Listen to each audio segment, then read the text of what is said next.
For almost all of human history, night meant something modern people almost never experience. Not dim light, not a dark room, but a darkness so complete that the human eye could barely see a hand in front of the face. For nearly 200,000 years, when the sun disappeared, the world vanished with it. There were no lamps, no candles, no streetlights, and no glowing screens. There was only a small, fragile flame. If that flame died, the night returned instantly, and everything beyond a few steps became unknowable again. Our ancestors lived entire lives inside that narrow circle of light, generation after generation, across tens of thousands of years. The human brain, the human body, and even the rhythm of sleep were shaped beside that fire. Yet today, almost nobody lives that way anymore. What happens to a species when darkness disappears from its nights? And why was fire the only light humans had for 200,000 years? When the sun sets today, the world does not truly become dark. Streets begin to glow with electric light. Windows shine from inside homes. Screens illuminate faces even in quiet rooms. In most places on Earth, night has slowly become another version of day. Yet for nearly all of human history, night was something very different. When the sun disappeared below the horizon, the landscape around early humans changed in a way that modern people rarely experience. The colors faded first. Then the shapes of distant hills, trees, and rivers slowly dissolved into shadow. Within a short time, the world beyond a few steps became difficult to see at all. This kind of darkness was not unusual. It was the normal condition of the planet once daylight ended. Before the invention of artificial lighting, the only reliable brightness in the sky at night came from the moon and the stars. Even then, their light was gentle and limited. On clear nights with a full moon, the ground might appear pale and visible enough for careful movement, but many nights were not like that. Clouds could cover the sky. The moon might not yet have risen.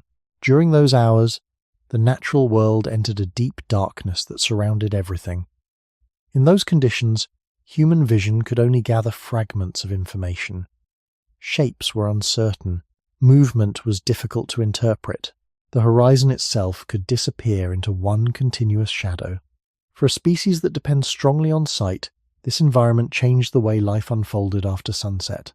Long before cities, long before agriculture, and long before written history, human beings were already adapting to this daily transition from light into darkness. The ancestors of modern humans evolved in landscapes where daylight shaped most activity. Hunting, gathering plants, and traveling across land were easier when the sun was present. When darkness arrived, the environment became quieter and more uncertain. Many animals that are active at night began to move through the same spaces where humans had spent the day.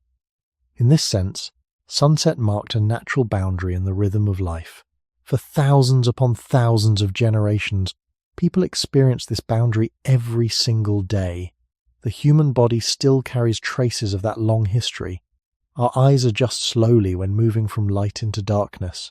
Our internal biological rhythms respond to the changing brightness of the sky.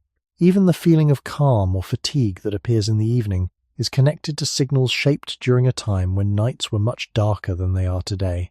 Modern technology has changed these conditions very quickly in historical terms. Electric lighting only became common in many places during the last century. Compared with the long timeline of human evolution, this change is extremely recent. For most of the time that our species has existed, the setting of the sun meant that nearly all light in the surrounding world would disappear. Imagine standing in an open landscape with no houses, no lamps, and no distant glow on the horizon. The sky slowly dims. The final color of sunset fades. One by one, the stars appear above. Soon the ground itself becomes difficult to see. The sounds of insects and animals grow clearer, as sight becomes less useful. In that moment, the human world becomes very small. Only the space immediately around a person remains familiar. Everything beyond that space belongs to the night. This experience shaped countless evenings in the early history of our species, and within that vast darkness, there was usually only one thing capable of pushing the night back even slightly: a small, carefully protected flame. In the modern world, the arrival of night rarely changes what people are able to do. Work can continue under bright lamps. Roads remain visible. Buildings glow across entire cities. Even in quiet homes, a small switch can fill a room with light. Because of this, it is easy to forget how unusual this situation is in the long history of our species. For most of human existence, darkness was not something that could be easily removed. It was a condition of the environment that returned every single evening. When the sun went down, the ability to see across the landscape declined quickly. Even familiar places could become difficult to recognize. A path that was clear during the day might vanish into shadow. A distant tree or rock could disappear completely from view. Without a strong source of light, the human eye depends on the faint brightness of the sky. Under moonlight, the ground may appear silver and dimly visible. Under starlight alone, the world becomes much harder to interpret. The outlines of hills and forests fade into a dark background. Movement becomes uncertain.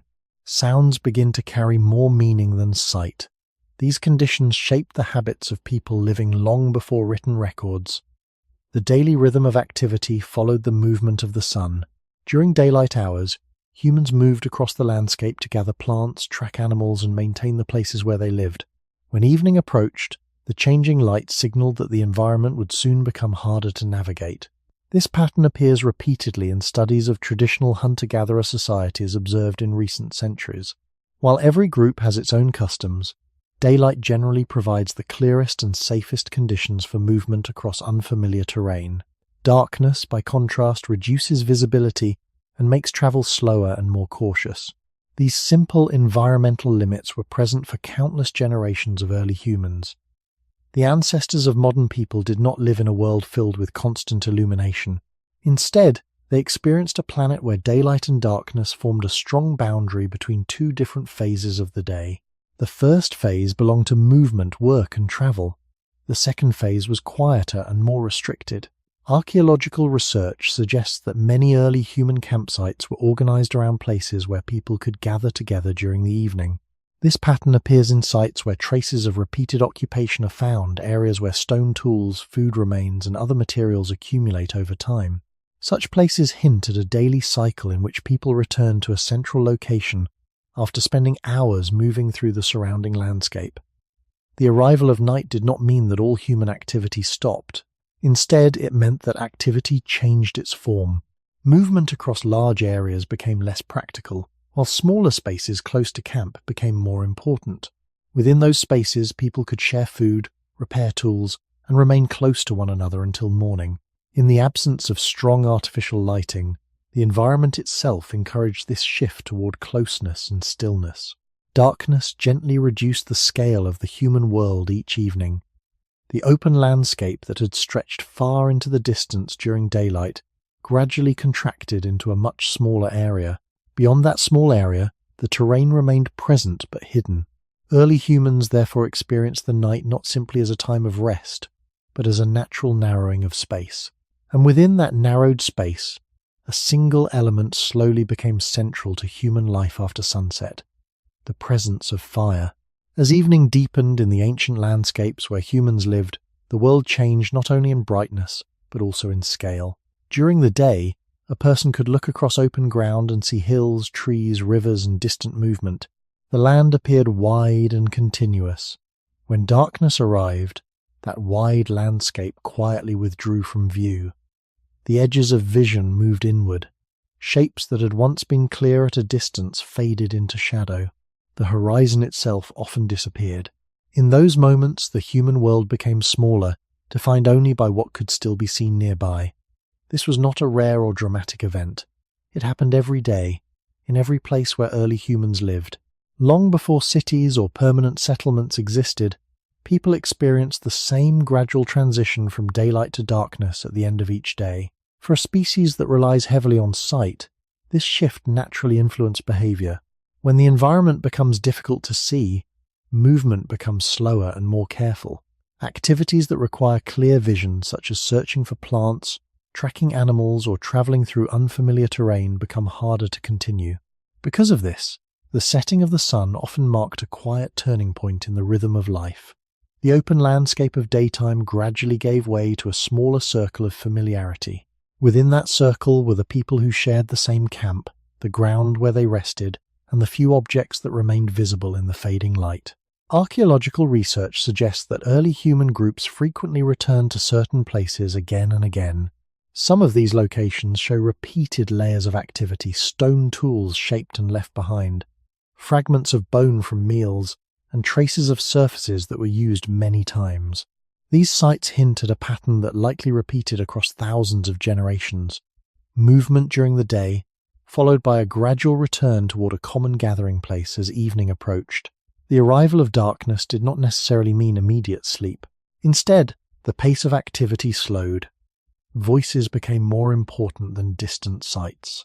Sounds carried across the quiet landscape in ways they did not during daylight hours.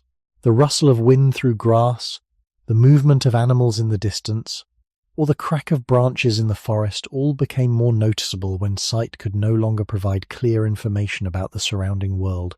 In such conditions, even a small source of light could transform the immediate environment. A flame does not illuminate an entire landscape.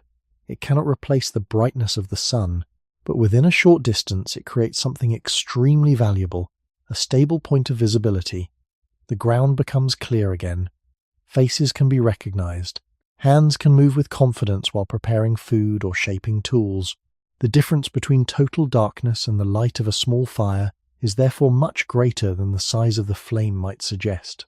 Over many generations, this small island of light became a familiar part of human evenings. Within its glow, people could remain active for a little longer after sunset. The world beyond the firelight still belonged to the night, but inside that circle the darkness was held back. It is difficult to know exactly when early humans first learned to maintain fire regularly.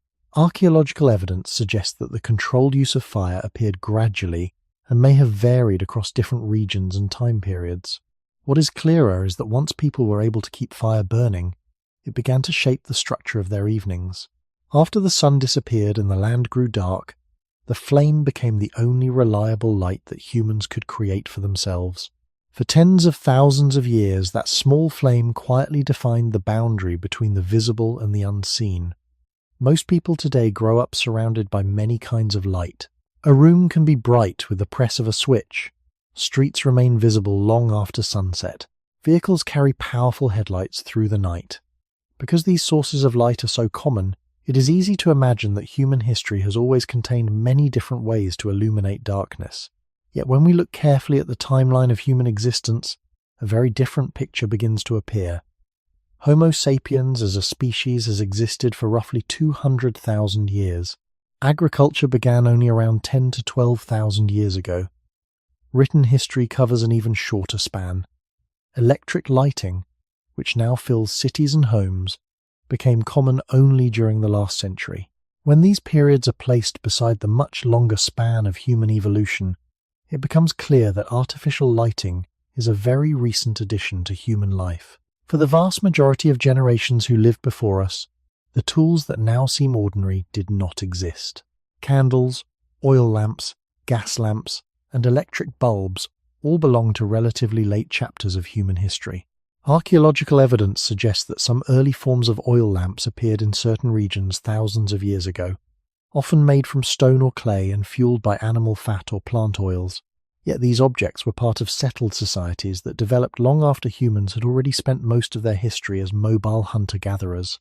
For countless generations before the appearance of those inventions, people lived without any portable lighting system built specifically for illumination. This fact leads to a quiet but important observation. If early humans did not have candles, lamps, or electricity, then the number of ways to produce light at night was extremely limited. The natural sky offered one source, but its brightness changed from night to night. A full moon could brighten the landscape enough to reveal shapes across open ground. On other nights, clouds or the absence of the moon left the environment almost completely dark.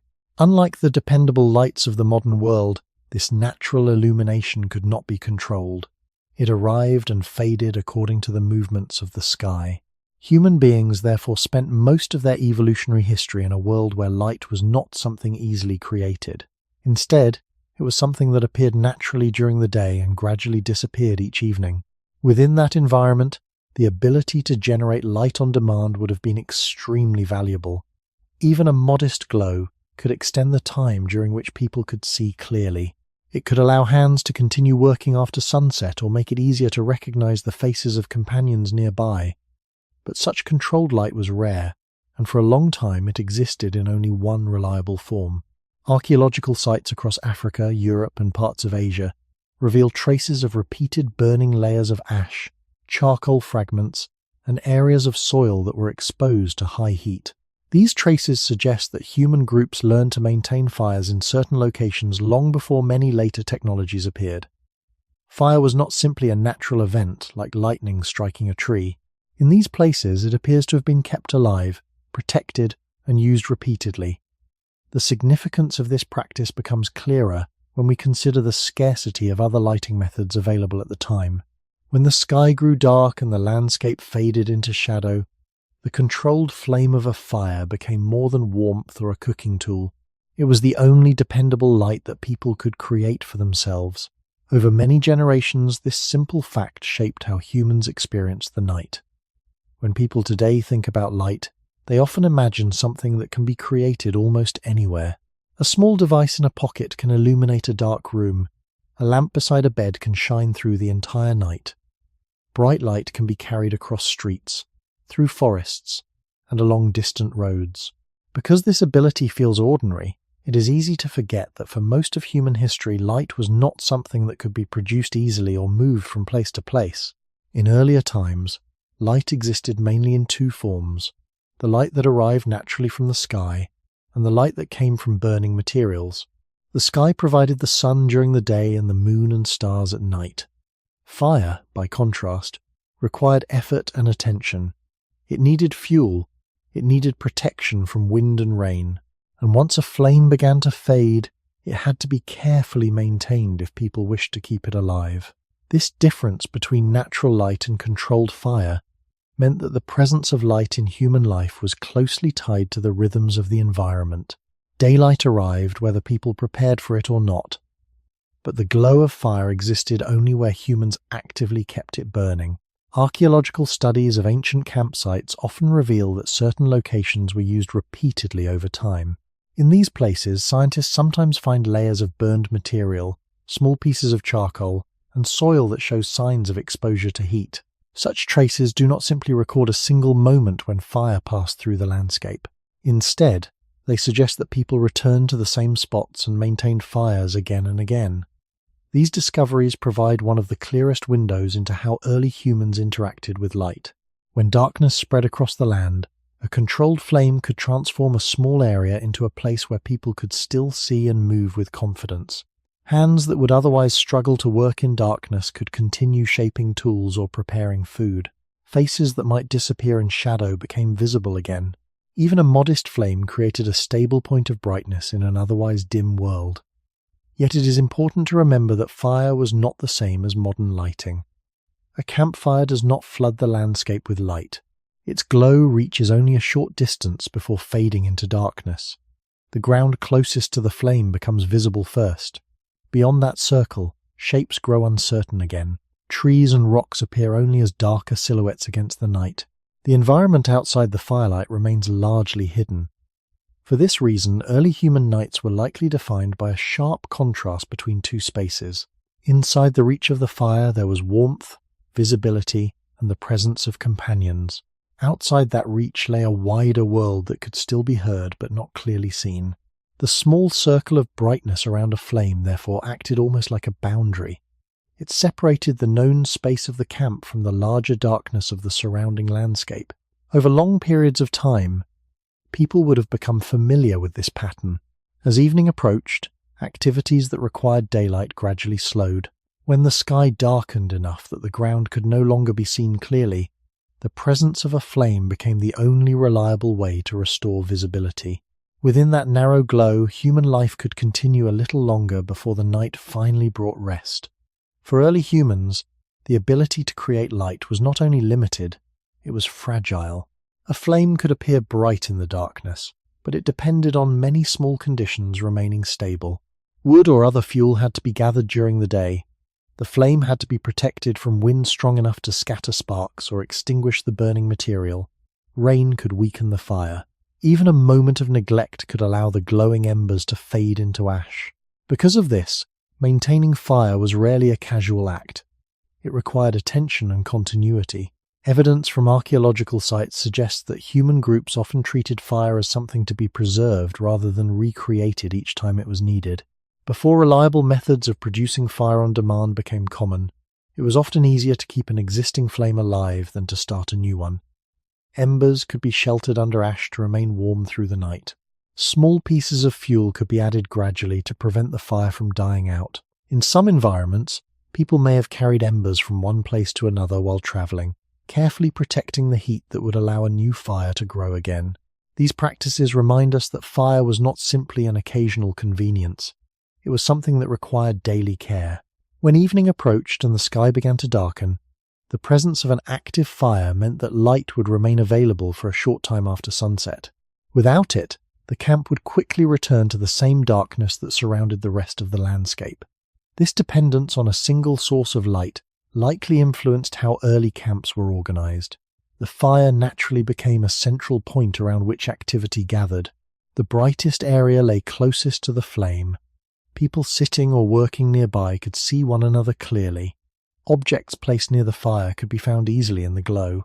As the distance from the fire increased, visibility gradually declined. At the outer edge of the light, shapes became uncertain again. This simple pattern created a structure in the nighttime environment. The center held warmth and light, while the edges blended back into shadow.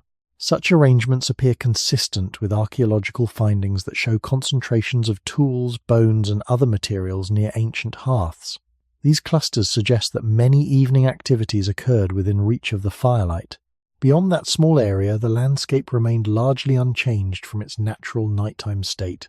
Darkness still covered most of the ground. The forest, the hills, and the distant paths remained hidden except when the moon provided additional brightness. Over thousands of generations, this repeated experience would have become familiar to human communities.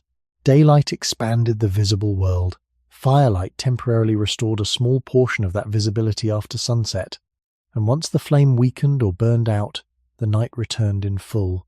This pattern quietly reveals why fire held such importance in early human life. It was not only a source of warmth or a tool for cooking, it was the only dependable way people could create light when the sun was gone. In a world where nearly every other source of illumination depended on the sky, the flame of a fire stood apart as something humans could keep alive with their own hands. If someone were to stand beside a campfire in a completely dark landscape, the first thing they would notice is how small the light really is. A flame may appear bright to the eyes, but its reach is surprisingly limited. The ground nearest the fire becomes visible first. Stones, soil, and footprints can be seen clearly in the glow. A few steps farther away, the light begins to weaken. Shapes grow softer, and the edges of objects become harder to distinguish. Beyond that short distance, the surrounding world fades once again into darkness. This simple observation helps explain an important truth about the early human night. Fire did not transform the entire landscape into daylight. Instead, it created a small island of visibility surrounded by shadow. In modern environments filled with artificial lighting, people rarely experience such sharp boundaries between light and dark. Streets and buildings often shine across wide areas, blending brightness gradually into the night sky. But the light of a campfire behaves differently. It rises and flickers, casting moving shadows that dance across the ground. The brightness changes moment by moment as pieces of wood shift or collapse into embers. Because of this, the circle of light around a fire is never perfectly stable. It breathes and moves with the flame itself. For early human groups, this circle of firelight likely became one of the most familiar spaces in daily life. During daylight hours, people moved across the landscape searching for food, water, and useful materials. The world during the day was large and open. Hills could be seen at a distance. Rivers marked pathways through the land. Animal tracks and plant life were easier to notice under the sun. But once evening arrived and darkness spread across the terrain, the visible world contracted dramatically. The fire restored a small portion of that lost visibility. Within its glow, the ground could once again be seen clearly enough for hands to work. A tool could be repaired. Food could be prepared or shared. People could recognize the faces and expressions of those sitting nearby. Yet even in the presence of firelight, the surrounding landscape remained largely hidden. The forest beyond the camp might be only a few dozen steps away, but its interior would appear as a wall of shadow. Sounds from outside the circle of light could still travel inward, the movement of animals, the wind through leaves, the distant crack of branches. These sounds reminded those near the fire that most of the night remained beyond their sight.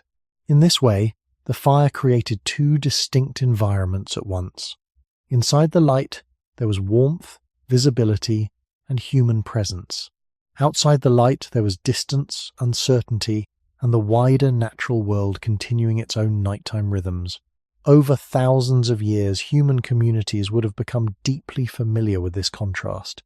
The glow of the fire defined the center of camp life after sunset.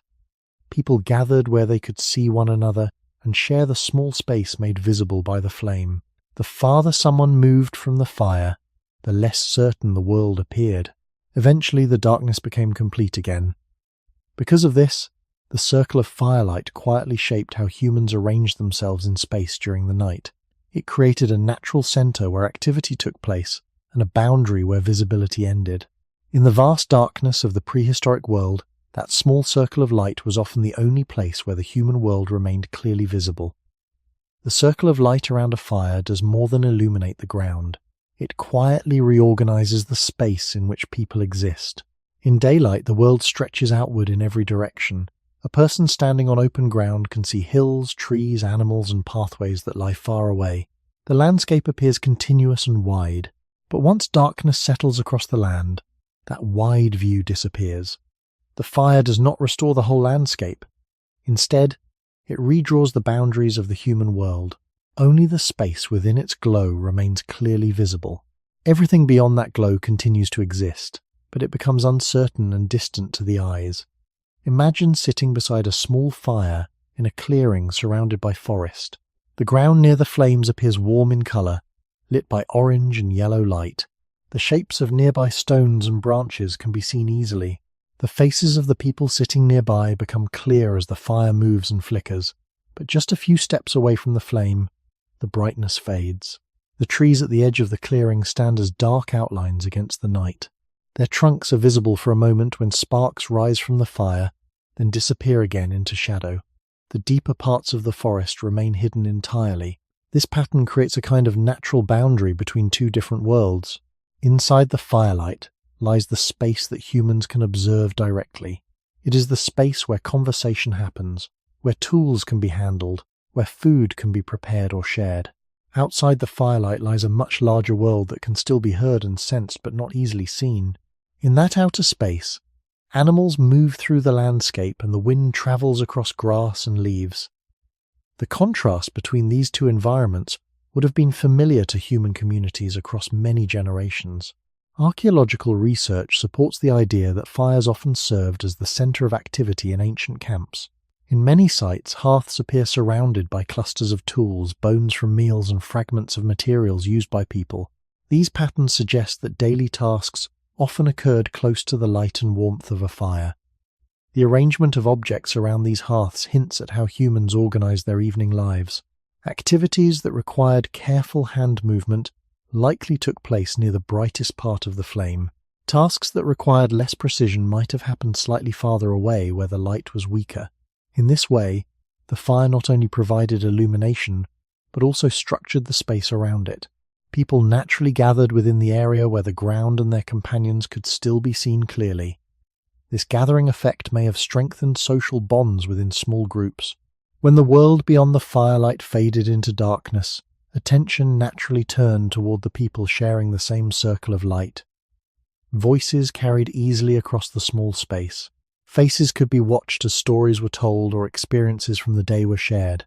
Over thousands of generations, the repeated experience of sitting together within the glow of a fire may have shaped the evening rhythms of human life. Daylight encouraged movement across large landscapes. Firelight, by contrast, gathered people inward toward a single place. It created a temporary center in the darkness, where the visible world was small but shared. The boundary created by firelight was not a line drawn on the ground, but people would have felt it clearly. Within the glow, the world appeared familiar and readable. Faces could be recognized. Hands could move with confidence. The ground beneath one's feet could be seen well enough to sit, stand, or work. Just beyond that glow, the environment changed quickly. Shapes became uncertain. Distances were harder to judge. What had been a visible landscape during the day turned into a quiet expanse of shadow. This contrast between light and darkness would have been experienced every evening for countless generations. Because the circle of firelight was small, the number of people who could comfortably share it was also limited. A few individuals sitting close to the flames could see clearly. Those sitting farther away might still feel the warmth of the fire but would see less detail. At the outer edge of the light, the brightness was weak enough that faces became difficult to recognize again. This natural limitation may have encouraged people to arrange themselves in compact groups during the evening hours. The fire created a center that gently drew everyone inward. Archaeological discoveries provide clues that support this idea. At many prehistoric sites, researchers have found hearths surrounded by clusters of objects used by humans. Stone tools, fragments of bone from meals, and small pieces of worked material often appear concentrated near ancient fireplaces. These patterns suggest that daily activities did not occur randomly across the campsite. Instead, many tasks were carried out close to the light where people could see what they were doing. Even simple actions such as cutting food, shaping stone, or repairing tools require a certain level of visibility. Without the light of the fire, these activities would have been much harder to continue once the sun disappeared. The fire, therefore, extended the useful part of the day by a short but meaningful amount of time. It allowed human groups to remain active after sunset in a limited space. Yet the influence of firelight went beyond practical tasks. It also shaped the way people perceived their surroundings. When a flame flickers, it does not produce steady light like modern lamps. Instead, the brightness rises and falls constantly as the fire shifts and consumes its fuel. Shadows stretch and move across the ground and surrounding objects. Faces appear bright for a moment and then partly hidden as the light changes.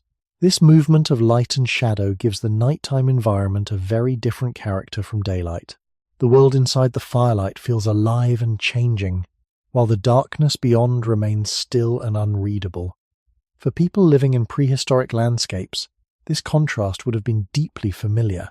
Evening after evening, the visible world contracted into the small space defined by a burning fire. Within that space, human voices, movements, and shared attention filled the night. Outside that space, the wider landscape continued in darkness. The forest, the hills, and the distant paths remained present but largely unseen. Over tens of thousands of years, the human experience of night repeatedly followed this same pattern. Daylight opened the world outward across long distances. Firelight brought it back inward into a circle only a few steps wide. And within that circle, the human world continued for a little while longer before sleep slowly arrived. Long before cities, long before metal tools, and long before written language, the presence of fire had already begun to change the rhythm of human life.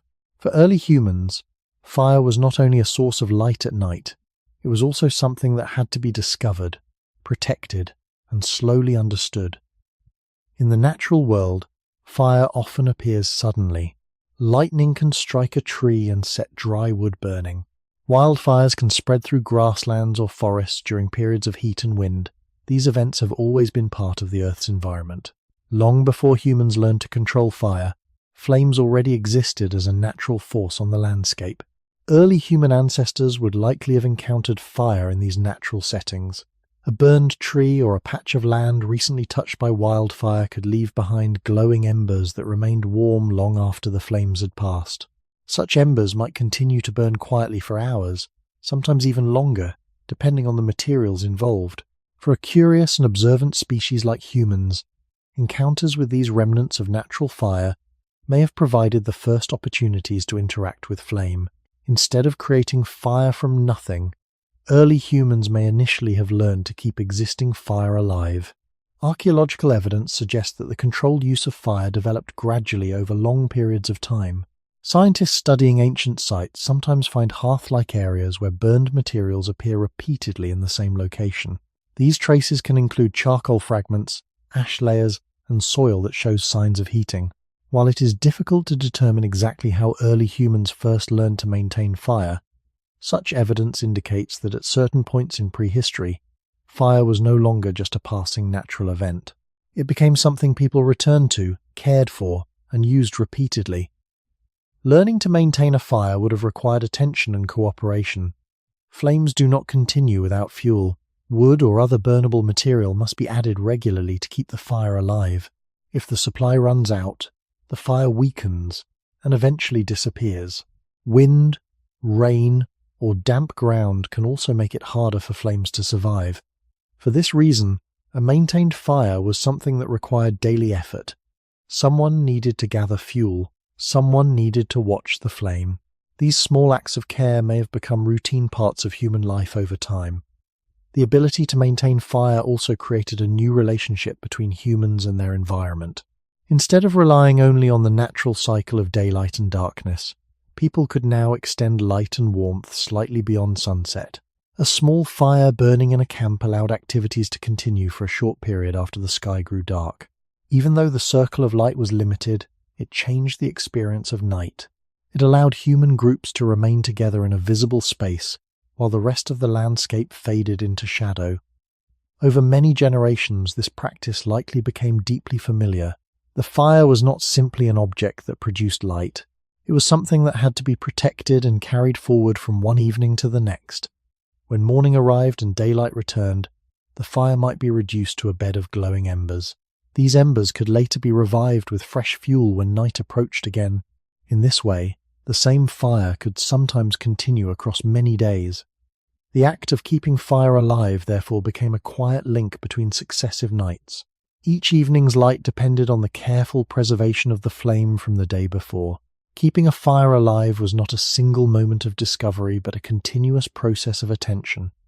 A flame may appear strong when wood first begins to burn, yet it rarely remains that way without care. The fuel slowly changes as it burns. Large pieces of wood break apart. Bright flames settle into glowing embers. Without new material added at the right time, the fire gradually weakens. For early humans who depended on that light after sunset, these small changes would have been closely watched. A fire that survived through the evening could become the center of activity during the night. A fire that faded too quickly might leave the camp in darkness much earlier than expected.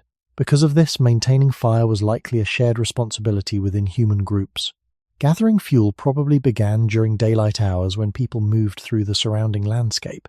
Dry branches, fallen wood, and other burnable materials could be collected and carried back toward the place where the group planned to rest. The choice of fuel mattered. Damp wood produces heavy smoke and weak flames. Dry wood burns more steadily and provides stronger light.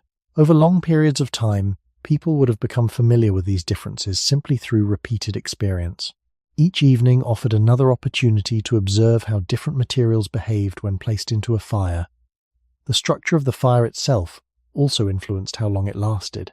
A few scattered sticks might produce a brief burst of flame but fade quickly. Wood arranged carefully could burn more evenly and create a steady bed of embers. These embers were especially important because they held heat for long periods, even after the visible flames diminished. With gentle movement of air or the addition of fresh fuel, glowing embers could return to open flame again. This ability to revive a fire from embers made it possible to carry warmth and light from one moment to the next without starting entirely from the beginning. Archaeological evidence hints at how significant this process became. At many ancient sites, hearth areas show repeated signs of burning in the same place. Layers of ash accumulate slowly over time, sometimes mixed with fragments of charcoal and pieces of burned bone or stone. These layers suggest that fires were not random events but regular parts of life within those spaces. People returned to the same location and rebuilt their fires again and again. Over many nights, the ground beneath the flames gradually changed color from the heat. The soil hardened, ash spread outward from the center. These subtle traces remained long after the fires themselves had disappeared. The care required to maintain fire also shaped the daily rhythm of human communities. During daylight hours, people moved outward into the landscape to gather food and materials.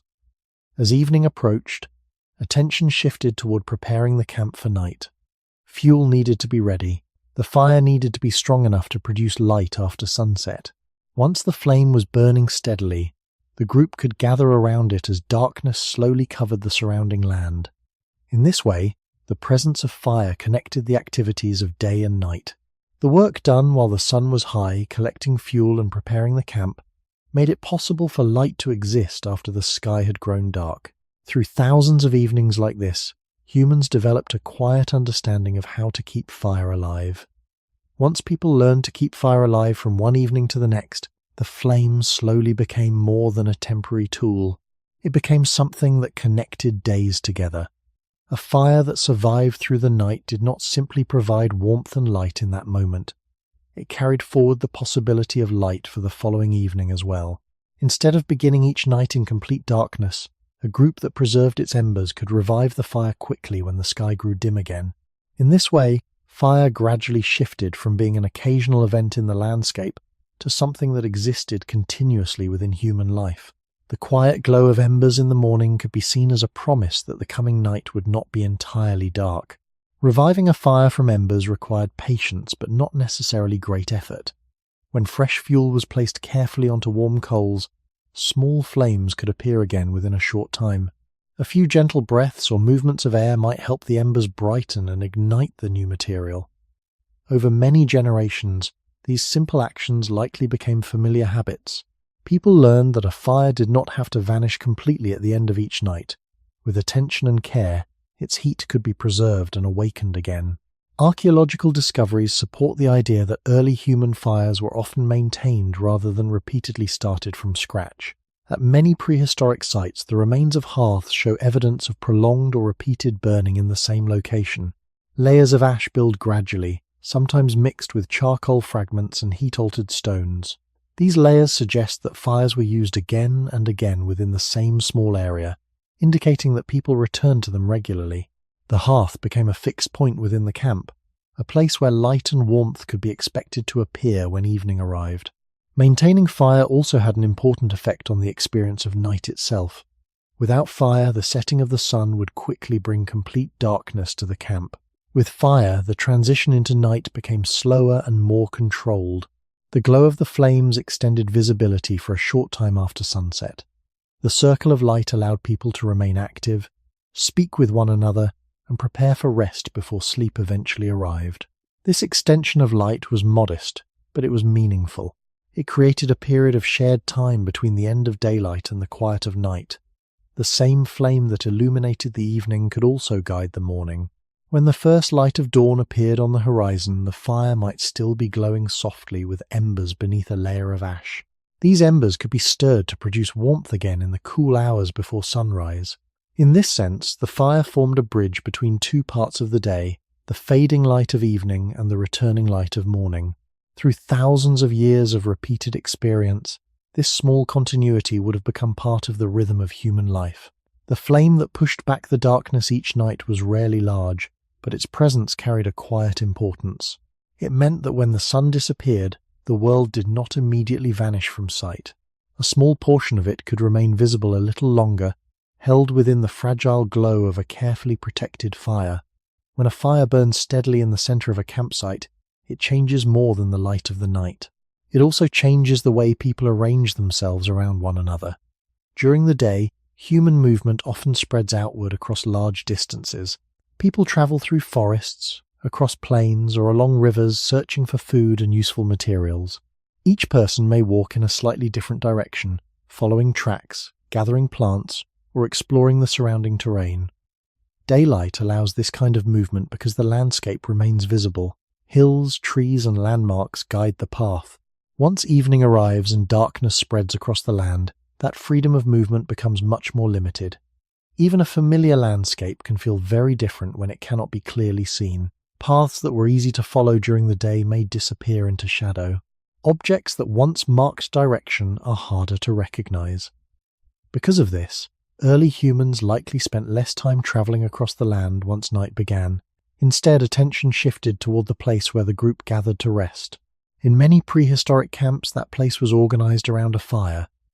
The flame provided a small but dependable source of light and warmth. Within its glow, the ground could still be seen clearly enough for people to sit, move their hands, and recognize one another. Over time, this small circle of firelight became the natural center of evening life. Archaeological sites give subtle clues about this pattern. In many ancient camps, hearths appear near the middle of areas where human activity was concentrated. Around these hearths, researchers often find clusters of objects that people used regularly. Stone tools, fragments of bone from meals, and pieces of worked material tend to appear within a limited distance of the fire. These patterns suggest that people gathered close to the light, where they could continue simple tasks and share the space with others. The firelight, therefore, created a shared environment that encouraged closeness. Instead of spreading outward across the landscape as they did during the day, people drew inward toward a common point. The warmth of the flame made the ground nearby more comfortable, especially during cooler evenings. The light allowed faces to be seen clearly, which made communication easier.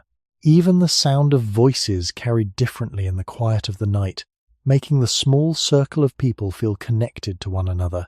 Over many generations, this repeated gathering around fire may have shaped the social rhythm of human groups. The day was often a time of movement, exploration, and work across the environment. The evening became a time of return. People who had spent hours moving through the landscape gradually came back together within the same small space. The fire marked the place where the group reassembled. Within that circle of light, individuals could share food, speak about the day, and remain together until sleep arrived. This pattern of returning to a central flame would have been repeated across thousands of nights in many different landscapes. Whether in open grasslands, near riverbanks, or beside the entrance of a cave, the same basic structure appeared again and again. The fire formed a point of gathering, and the human world gathered around it.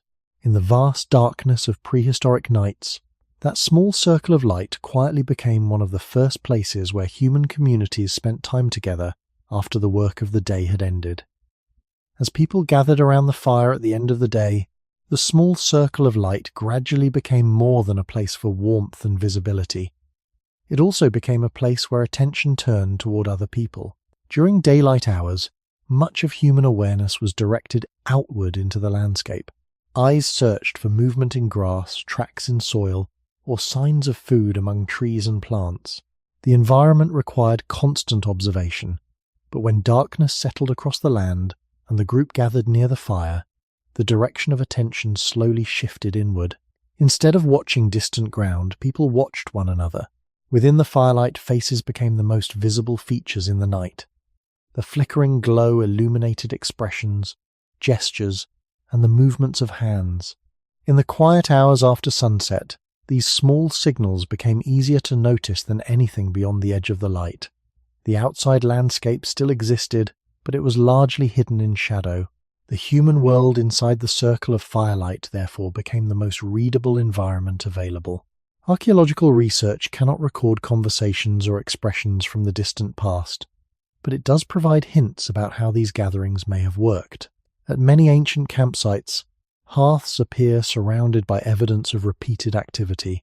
Burned bones, fragments of food remains, and tools used for cutting or shaping materials are often found within the same limited area. These patterns suggest that people spent time together in this shared space while the fire was burning. Tasks that required careful hand movement could continue for a short time under the glow of the flames. Food could be divided and eaten. Objects could be examined or repaired before the group settled down for rest. The presence of firelight made these actions possible in a way that complete darkness could not. Yet the importance of this space was not only practical.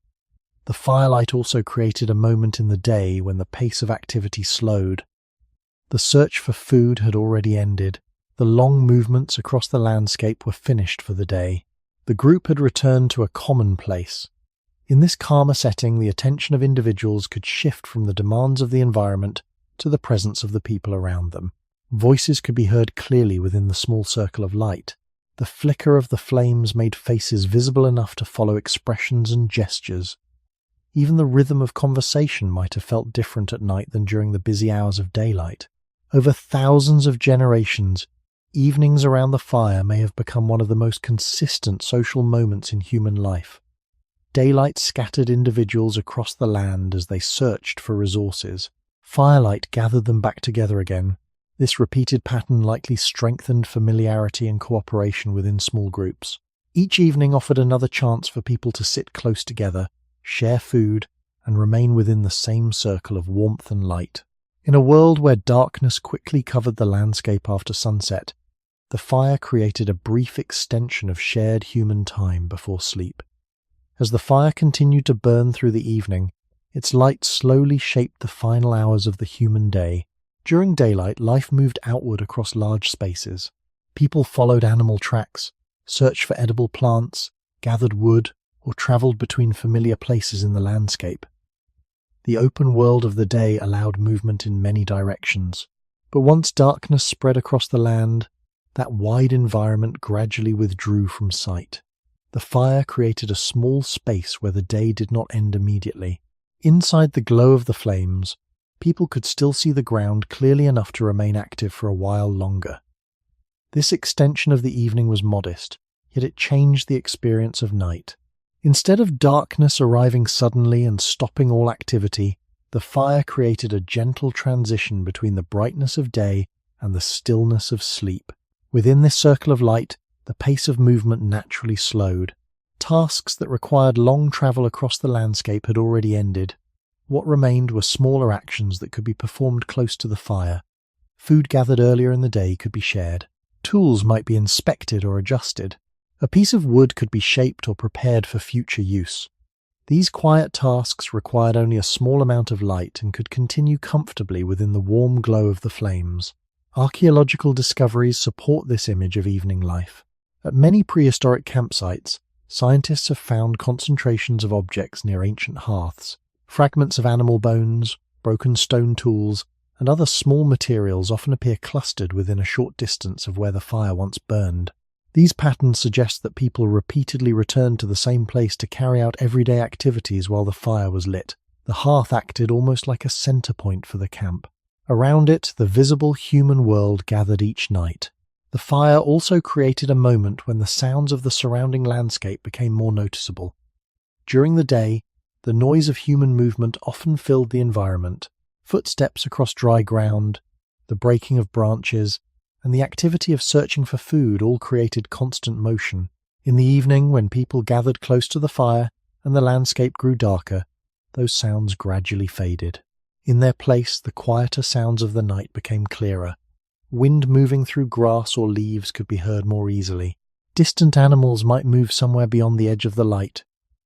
These sounds reminded those sitting near the flames that the visible circle of the camp was only a small part of a much larger world. As the hours passed, the fire itself began to change. Bright flames that had risen strongly at the start of the evening slowly settled lower. The wood shifted as it burned, sometimes sending small sparks upward into the dark sky. Gradually, the fire transformed into a bed of glowing embers that produced a softer, deeper light. The circle of clear visibility shrank again. Faces that had been bright in the flames appeared dimmer in the red glow of the coals. This quiet change signaled that the day was nearly finished. One by one, people near the fire would prepare to sleep. The embers continued to glow softly in the darkness, marking the place where the human world had gathered that night. By morning, those embers might still hold a trace of warmth beneath the ash, waiting to be stirred back into flame when a new day ended and the night returned once again. If someone were to visit an ancient campsite thousands of years after the people who lived there had gone, there would be no flames left to see. The fire itself would have vanished long ago. Wood turns to ash, embers fade, and the glow that once lit the night disappears quickly once the burning stops. Yet despite this, traces of those fires often remain hidden in the ground. Archaeologists have learned that even when the flame is gone, the earth can still hold quiet evidence that fire once burned there. These traces are small and subtle, but they are often enough to tell a story about how early humans used light in the dark. One of the most common signs is a layer of ash or charcoal preserved in the soil. When wood burns, parts of it break down into black fragments of charcoal. These fragments can remain in the ground for thousands of years if they are buried and protected from erosion. In many prehistoric sites, archaeologists find clusters of charcoal mixed with ash in particular spots. These areas often appear darker than the surrounding soil and sometimes form shallow circular patches that suggest where a hearth once existed. Such discoveries are important because they indicate that fire did not simply pass through the area once. Instead, it was likely maintained and used repeatedly in the same location. Over time, the ground beneath a fire changes in other ways as well. Heat from burning wood can alter the color and texture of the soil. In some cases, the earth becomes hardened or slightly reddened because of repeated exposure to high temperatures. Stones placed near the fire may also show signs of heating. Their surfaces can crack or change color after being exposed to strong heat many times. When archaeologists find these patterns together, charcoal, ash, heat-altered soil, and stones that show signs of burning, they begin to recognize the outline of an ancient hearth. These hearths provide one of the clearest archaeological signs that humans were controlling fire in the past. They reveal not only that fire existed, but also where people chose to place it within their camps. In many sites, hearths appear near the center of areas where human activity was concentrated. Around them, scientists often find stone tools, fragments of food remains, and other objects connected to daily life. This arrangement suggests that the fire served as a focal point for human activity, especially during the evening when darkness spread across the landscape. Through these traces, archaeologists can begin to reconstruct how fire shaped human life even though the flames themselves are long gone. Each hearth represents a place where people once gathered, where light pushed back the darkness for a short time each night. The repeated appearance of these hearths across many regions of the world suggests that this pattern was not rare or unusual. Instead, it seems to have been a common part of human existence for tens of thousands of years. When researchers compare sites from different continents and time periods, they often find similar signs of burning. Charcoal layers, ash deposits, and heat-affected soil appear again and again in places where early humans lived. These discoveries remind us that the relationship between humans and fire left a lasting mark on the ground itself. Even long after the flames disappeared, the earth quietly preserved the memory of the light that once existed there. Archaeological traces of fire rarely appear as dramatic discoveries. More often they reveal themselves slowly, through careful observation of small details in the soil. When researchers excavate an ancient campsite, they do not expect to find a complete fireplace the way it might appear in a modern home. Instead, they look for patterns that suggest heat and burning occurred repeatedly in a particular place. A thin layer of grey ash may appear between darker layers of earth. Small fragments of charcoal may lie scattered within that layer. Sometimes these pieces are only a few millimeters wide, yet they carry important information about the past. Charcoal forms when wood burns in conditions where oxygen is limited. Because it is partly carbonized, it can survive in the ground far longer than ordinary plant material. This durability allows charcoal fragments to remain preserved for many thousands of years. When archaeologists find charcoal in ancient sediments, they often collect small samples and examine them carefully. In some cases, scientists can even identify the types of wood that were burned by studying the microscopic structure of the charcoal. This helps researchers understand what kinds of plants people gathered for fuel in the surrounding environment. The location of charcoal within an archaeological site is just as important as the charcoal itself. If burned fragments appear scattered randomly across a wide area, they might represent a natural wildfire that once passed through the landscape.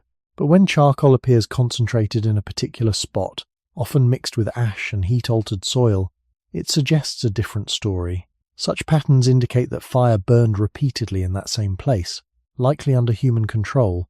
These concentrated areas are what archaeologists describe as hearths. A hearth is not always a constructed structure made of stone or clay. In many prehistoric settings, it may have been nothing more than a place on the ground where fires were built again and again. Over time, repeated burning leaves recognizable marks. Ash accumulates. The soil beneath becomes compacted and slightly hardened by heat. Sometimes small stones placed near the fire crack or split after repeated exposure to high temperatures. Together, these changes form a quiet signature that researchers can recognize thousands of years later. Through these hearths, archaeologists gain insight into how early humans organized their camps.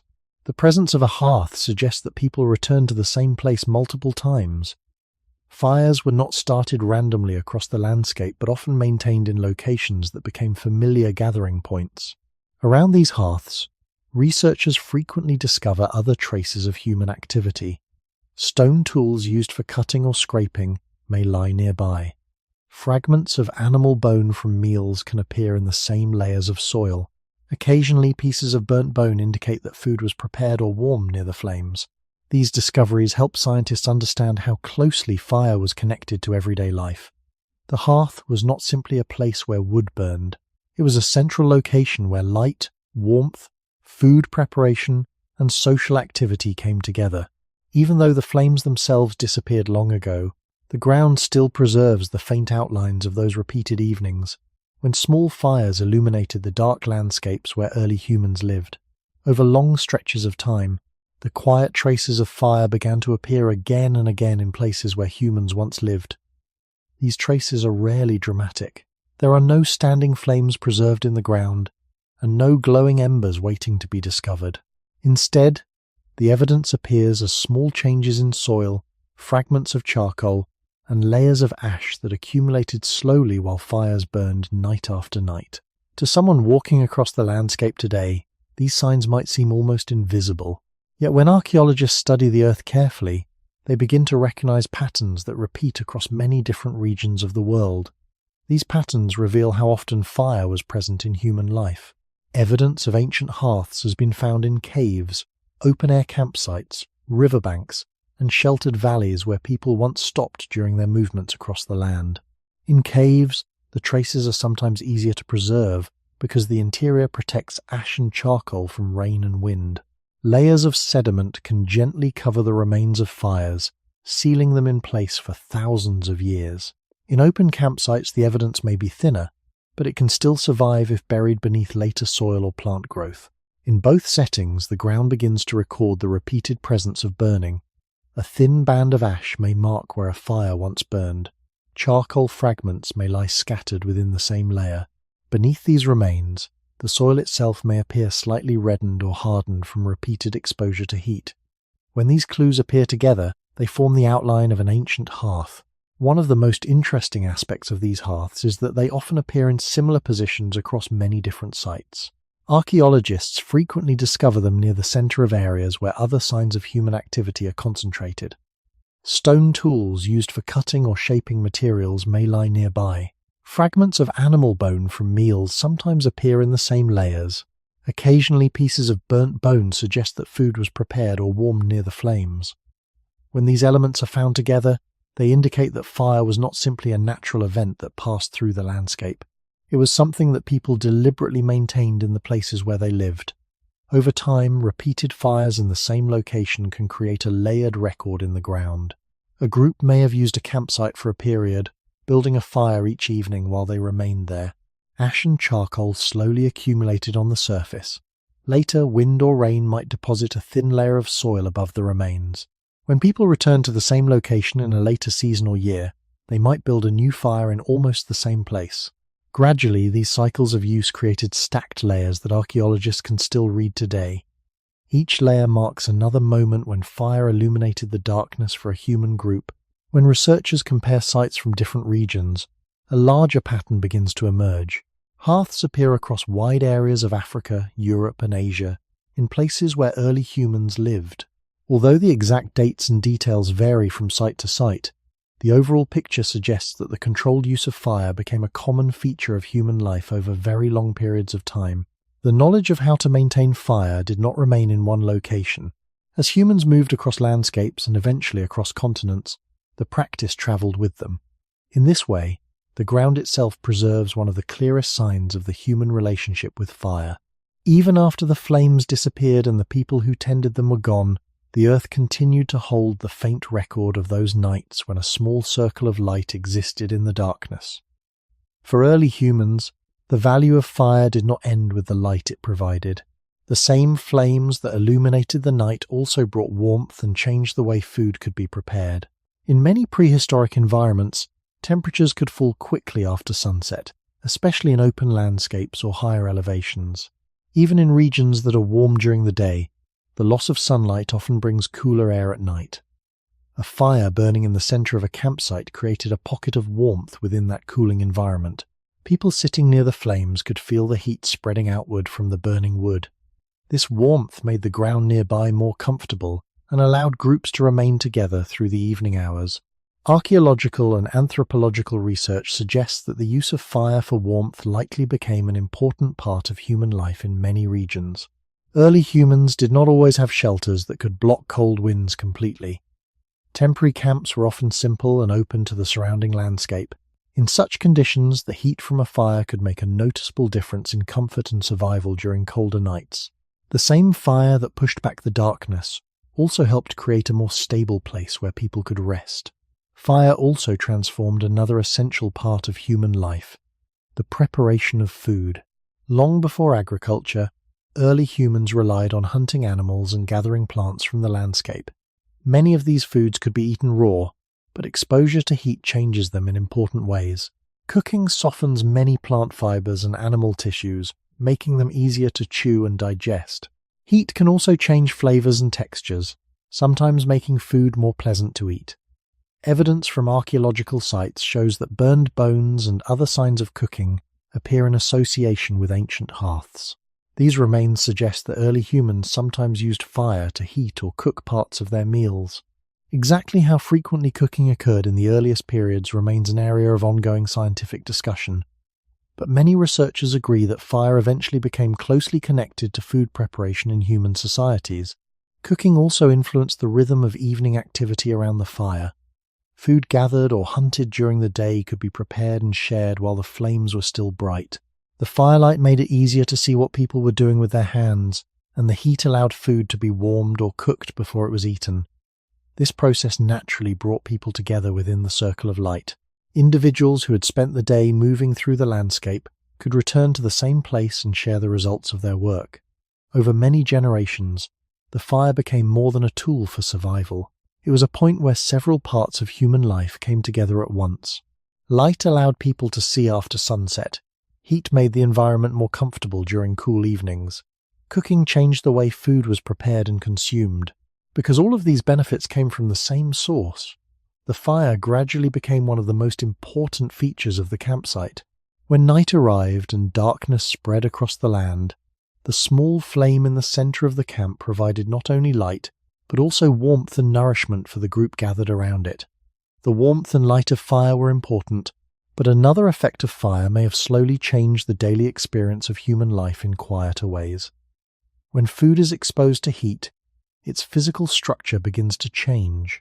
Fibers soften, fats melt, and certain tough tissues break down into forms that are easier for the body to process.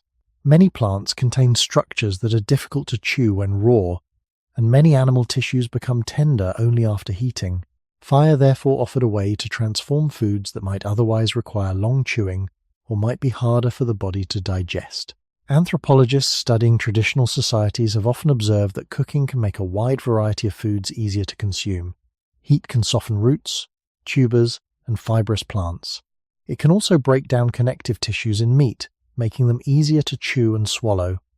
These changes do not create new foods, but they can make existing foods more accessible to the human body. For early humans who depended on what they could gather or hunt in the surrounding landscape, this ability may have gradually expanded the range of foods that could be eaten comfortably. Archaeological discoveries provide some clues about how this process developed over time. At certain prehistoric sites, researchers have found bones that show signs of exposure to heat. The color and texture of these bones can change when they are placed near fire or within hot embers. In some cases, these burned bones appear alongside hearths and stone tools used for cutting meat. Such patterns suggest that fire sometimes played a role in preparing or heating food before it was eaten. However, scientists are careful when interpreting this evidence, because fire could also affect bones after meals had already taken place. For this reason, researchers often examine multiple clues together before drawing conclusions about cooking practices in the distant past. Even with these uncertainties, many scientists believe that cooking eventually became a regular part of human life. The ability to heat food may have offered several advantages over time. Softer food could be eaten more quickly, reducing the amount of time spent chewing. Heat could also make certain nutrients easier for the body to absorb. In addition, warming food near the fire allowed it to be shared comfortably during the evening hours when people gathered together. The connection between cooking and fire therefore extended beyond simple nutrition. It also influenced how people organized their evenings. Food collected during the day could be brought back to the campsite and prepared near the flames after sunset. The circle of firelight provided enough visibility for hands to work, while the heat from the flames warmed the food itself. This process naturally encouraged people to gather close to the fire. Individuals who had spent the day moving through the landscape could return to the same place and share their food with others in the group. Over many generations, this repeated pattern likely strengthened the role of fire as the center of evening life. The same flame that illuminated the night also helped transform the food people ate. Within that circle of warmth and light, the human day could continue for a short time longer before the fire dimmed and sleep slowly followed. As the evening around the fire slowly unfolded, people did not only experience warmth, light, or cooked food as separate benefits. What mattered more was the way these effects appeared together in the same place. A single flame could provide several forms of comfort at once. It illuminated the ground, it warmed the air nearby, it allowed food to be prepared and eaten more easily. Because these effects were combined in one small circle, the fire gradually became more than a useful tool. It became a reliable center around which many parts of human life quietly gathered each night. When the sun began to sink below the horizon, early humans already understood what would follow. The sky would darken. The landscape would slowly lose its colors and details. The distant shapes of trees, rocks, or hills would disappear into shadow. In a world without artificial lighting, this change happened every day without exception.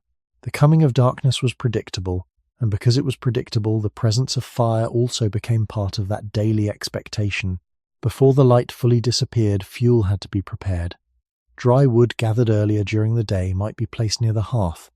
The flame that had survived from earlier embers would be encouraged to grow again. When the fire caught the new fuel and the flames rose, a small but dependable space of visibility returned to the camp. Within that space, the human world continued for a little while longer. This continuation of the evening may seem simple, but it represented an important shift in the experience of time.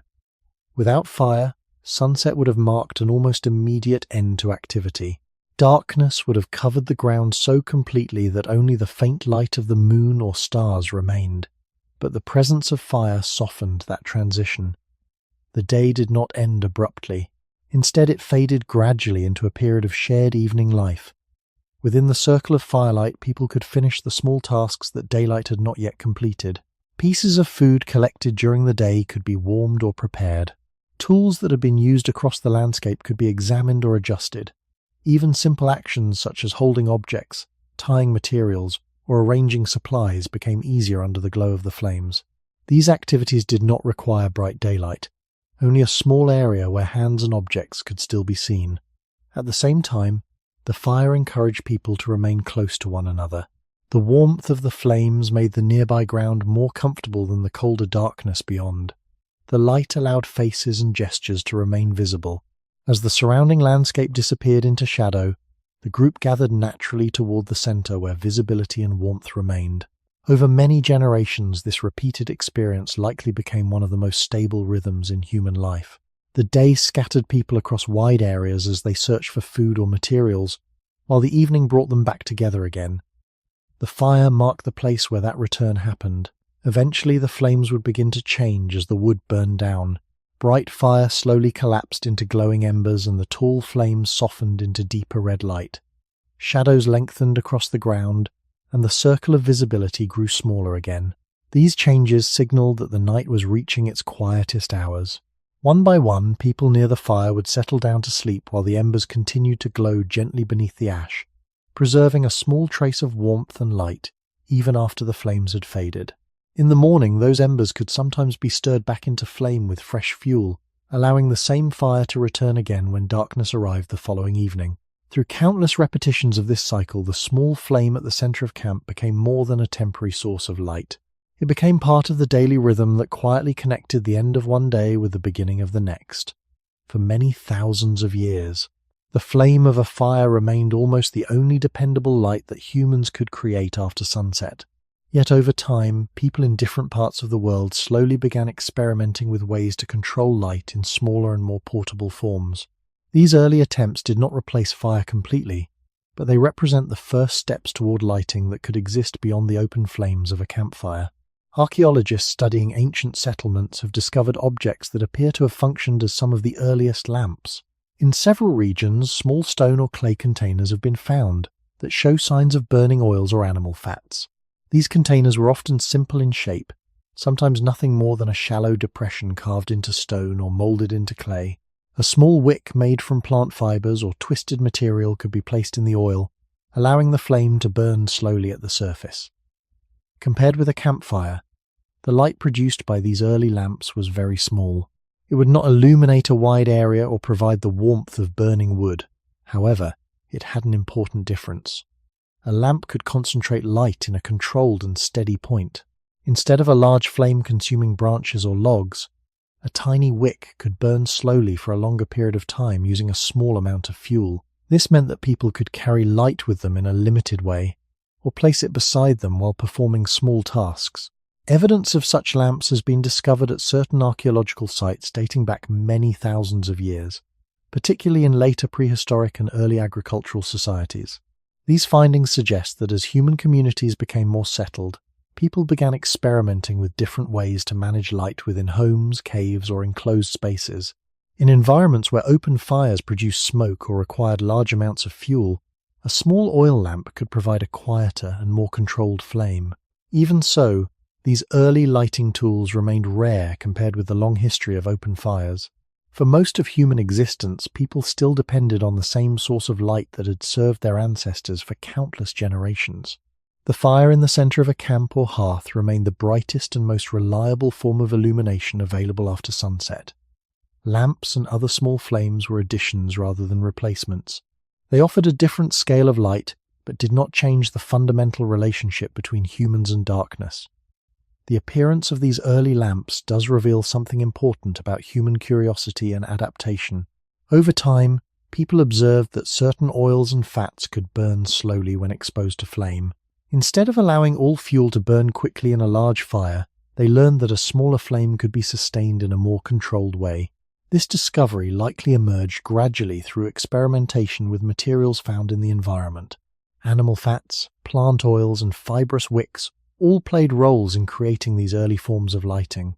Even with these developments, however, the amount of light produced by a lamp remained extremely limited compared with modern expectations. A single wick burning in oil produces only a gentle glow. It might illuminate the immediate space around a person's hands or the surface of a small object, but the surrounding room or landscape would remain mostly dark. Because of this, fire continued to dominate human nights for a very long time. The glow of lamps may have extended the possibilities of light slightly, yet the main source of illumination for human communities still came from the same element that had shaped their evenings for hundreds of thousands of years: the steady flame of a fire burning in the darkness. As these early lamps began to appear in certain human societies, they did not immediately replace the fire that had illuminated human nights for tens of thousands of years. Instead, they introduced a slightly different way of using light after sunset. A fire in the center of a camp was large, open, and visible from several steps away. It produced warmth, smoke, and a broad circle of shifting light that reached across the ground. A lamp, by contrast, was small and controlled. It produced only a narrow glow, often just enough to illuminate the immediate space around it. This difference meant that the two kinds of light served different purposes. Fire remained the center of communal life, while lamps gradually created smaller points of light within the larger darkness of night. The structure of these early lamps was usually simple. Archaeologists have discovered stone or clay objects shaped like shallow bowls or small containers. Inside these containers, animal fat or plant oil could be placed as fuel. A small wick made from plant fibers or twisted material would draw the fuel upward, allowing a steady flame to burn at the tip. Because the flame was small and controlled, it consumed fuel much more slowly than an open fire. This allowed the lamp to burn quietly for a longer period of time without requiring constant attention. In some cases, such lamps may have been useful in places where a full fire was difficult to maintain. Caves, rock shelters, and enclosed dwellings often contain limited airflow. A large wood fire in such spaces could quickly fill the air with smoke. A small lamp, burning oil or fat through a wick, produced far less smoke and heat. This made it possible to bring light into spaces where people slept or sheltered without the discomfort of heavy smoke from burning wood. Archaeologists studying ancient cave sites sometimes observe dark marks on ceilings and walls that may have formed from the soot of such lamps. These traces suggest that people occasionally carried small sources of light deeper into spaces that a large fire could not easily illuminate. Yet despite these advantages, the amount of light produced by a lamp remained extremely modest. A single flame on a wick produces only a gentle glow. It might illuminate a person's hands, a small tool, or the surface of food being prepared, but the surrounding area would still remain mostly dark. Unlike the wide circle of light produced by a campfire, the glow of a lamp was narrow and focused. Because of this, lamps did not replace fire in the broader structure of nighttime life. The central hearth still provided the warmth needed during cool evenings. It still allowed food to be cooked over stronger heat. It still produced the brighter light that groups of people could gather around together. Lamps instead created additional points of visibility within that larger system. A person sitting near the hearth might place a small lamp closer to their hands in order to see fine movements more clearly. Someone moving inside a shelter might carry a lamp to guide their steps while the main fire burned outside.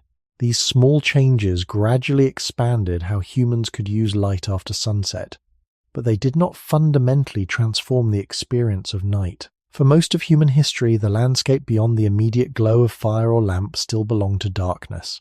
The stars remained the distant lights of the sky, and the ground beyond the flame remained largely unseen. Even as new ways of managing small flames appeared, the central role of fire in human nights continued much as it had for countless generations before. Even as small lamps began to appear in certain human societies, the larger pattern of nighttime life changed very little for most people across the long span of human history. A lamp could provide a narrow glow close to a person's hands, but it could not replace the wider circle of light created by burning wood. The central fire still defined the main visible space of the camp. Its flames illuminated the ground around it, warmed the air, and allowed groups of people to remain together after sunset. Lamps, when they were used, existed within this larger environment rather than transforming it. They added a new detail to the human relationship with light, but did not remove the importance of the hearth. This balance between large firelight and small lamplight can be imagined by thinking about how different tasks require different levels of illumination. A large fire provides enough brightness for several people to sit together and recognize one another's faces. It can light the ground where food is shared or where tools are handled. Yet its light is uneven and constantly moving because the flames shift as the wood burns. A lamp, by contrast, produces a steadier but much weaker glow. It is not useful for lighting a wide area, but it can illuminate a very small space in a more controlled way. These differences meant that the two sources of light naturally served different roles within human life. Archaeological evidence suggests that the use of lamps became somewhat more common in societies that lived in more permanent dwellings. In settlements where people remained in one place for longer periods of time, clay containers and other simple vessels were easier to create and maintain. These objects could hold animal fats or plant oils that burned slowly when a wick was added. In such settings, a lamp could be placed inside a shelter or near sleeping areas to produce a small amount of light without requiring a full fire indoors. Yet even in these environments, the main hearth usually remained the brightest and most important source of nighttime illumination. The hearth provided the strong heat needed for cooking and warmth, and its light allowed several people to gather together. The lamp served as a supplement rather than a replacement. When researchers look across the long timeline of human history, this pattern appears again and again. New methods of producing light were gradually discovered, but they did not immediately replace older ones. Instead, they layered additional possibilities onto the existing system. Fire remained the foundation of nighttime life, while lamps introduced small pockets of additional light within the darkness. For the majority of human generations who lived before modern technology, this layered system of light defined the structure of night. The sky provided faint natural light from the moon and stars. Fire created a bright central circle where people gathered. Lamps produced small controlled flames that illuminated specific tasks. Beyond these sources, most of the landscape remained hidden in shadow. The hills, forests, and distant paths could rarely be seen once the sun had disappeared. Even as human knowledge slowly expanded and new tools appeared, darkness still surrounded most of the world after sunset. Within that vast darkness, the flame of fire continued to burn as the most powerful light humans could reliably create for thousands of years. As the night deepened and the fire continued to burn, one quiet reality always remained present. A fire could not last forever. Wood slowly turned to charcoal, charcoal faded into embers, and embers eventually cooled into ash. Even when people carefully maintained their fires, the flames always moved toward this gradual end. For early humans living in a world without reliable artificial light, this meant that the glow illuminating the campsite was always temporary. The light might last for hours, but eventually the fire would weaken unless fresh fuel was added. This slow fading of firelight shaped the final rhythm of the human evening. In the early part of the night, when the flames were strong and the wood burned brightly, the circle of light around the hearth was large and clear. Faces were easy to recognize. The ground nearby could be seen well enough for small tasks. Voices carried easily through the warm air above the flames. But as the evening passed and the fuel was gradually consumed, the character of the fire changed. Tall flames settled lower. The brightness softened. The outer edges of the illuminated space slowly moved inward. Objects that had been visible earlier in the evening began to fade into shadow again. The shrinking circle of firelight was a familiar signal that the night was moving toward its quietest hours. People sitting near the fire could see the change happening gradually. A log might collapse inward as it burned. A bright flame might flicker and disappear, leaving behind glowing red embers. These embers still produced warmth and a faint glow, but they no longer illuminated the wider ground around the camp. As the fire weakened, the visible world once again became smaller. This slow return of darkness likely encouraged people to prepare for sleep. The tasks that required light had already been completed earlier in the evening. Food had been eaten, tools had been placed aside. Conversations may have grown quieter as the group settled down for the night. The fading firelight gently reduced the space where activity could continue. What remained was the dim red glow of embers beneath the ash, casting only the faintest light across the ground. Beyond that glow, the landscape returned to the same darkness that had covered it before the fire was lit. Yet even as the fire weakened, it rarely vanished instantly. Embers often remained warm long after the flames were gone. These coals could continue glowing quietly for many hours if they were protected from wind and left beneath a layer of ash. For early humans, this lingering heat carried an important possibility. With fresh fuel and careful attention, embers could sometimes be revived into flame again. Because of this, the final stage of the fire was not always the end of light, but rather a pause between flames. Over many generations, people would have become deeply familiar with this cycle. Fire burned brightly, slowly faded, and left behind embers that held the memory of the flame. These embers waited silently through the darkest hours of night, until they were either stirred back to life or allowed to cool completely. In this way, the life of the fire mirrored the rhythm of the human day itself. Activity rose and fell with the light, and as the last glow of embers dimmed in the darkness, the human world finally settled into sleep beneath the night sky. As the flames of the fire slowly settled into glowing embers, the world around the camp entered a different kind of quiet. Earlier in the evening, when the fire burned strongly, the light had stretched outward across the ground, illuminating faces, hands, and nearby objects. The warmth of the flames filled the air, and the movement of sparks rising into the night sky gave the fire a lively presence. But when the wood had burned down and the bright flames disappeared, the atmosphere around the camp changed in subtle ways. The light became softer and deeper in color.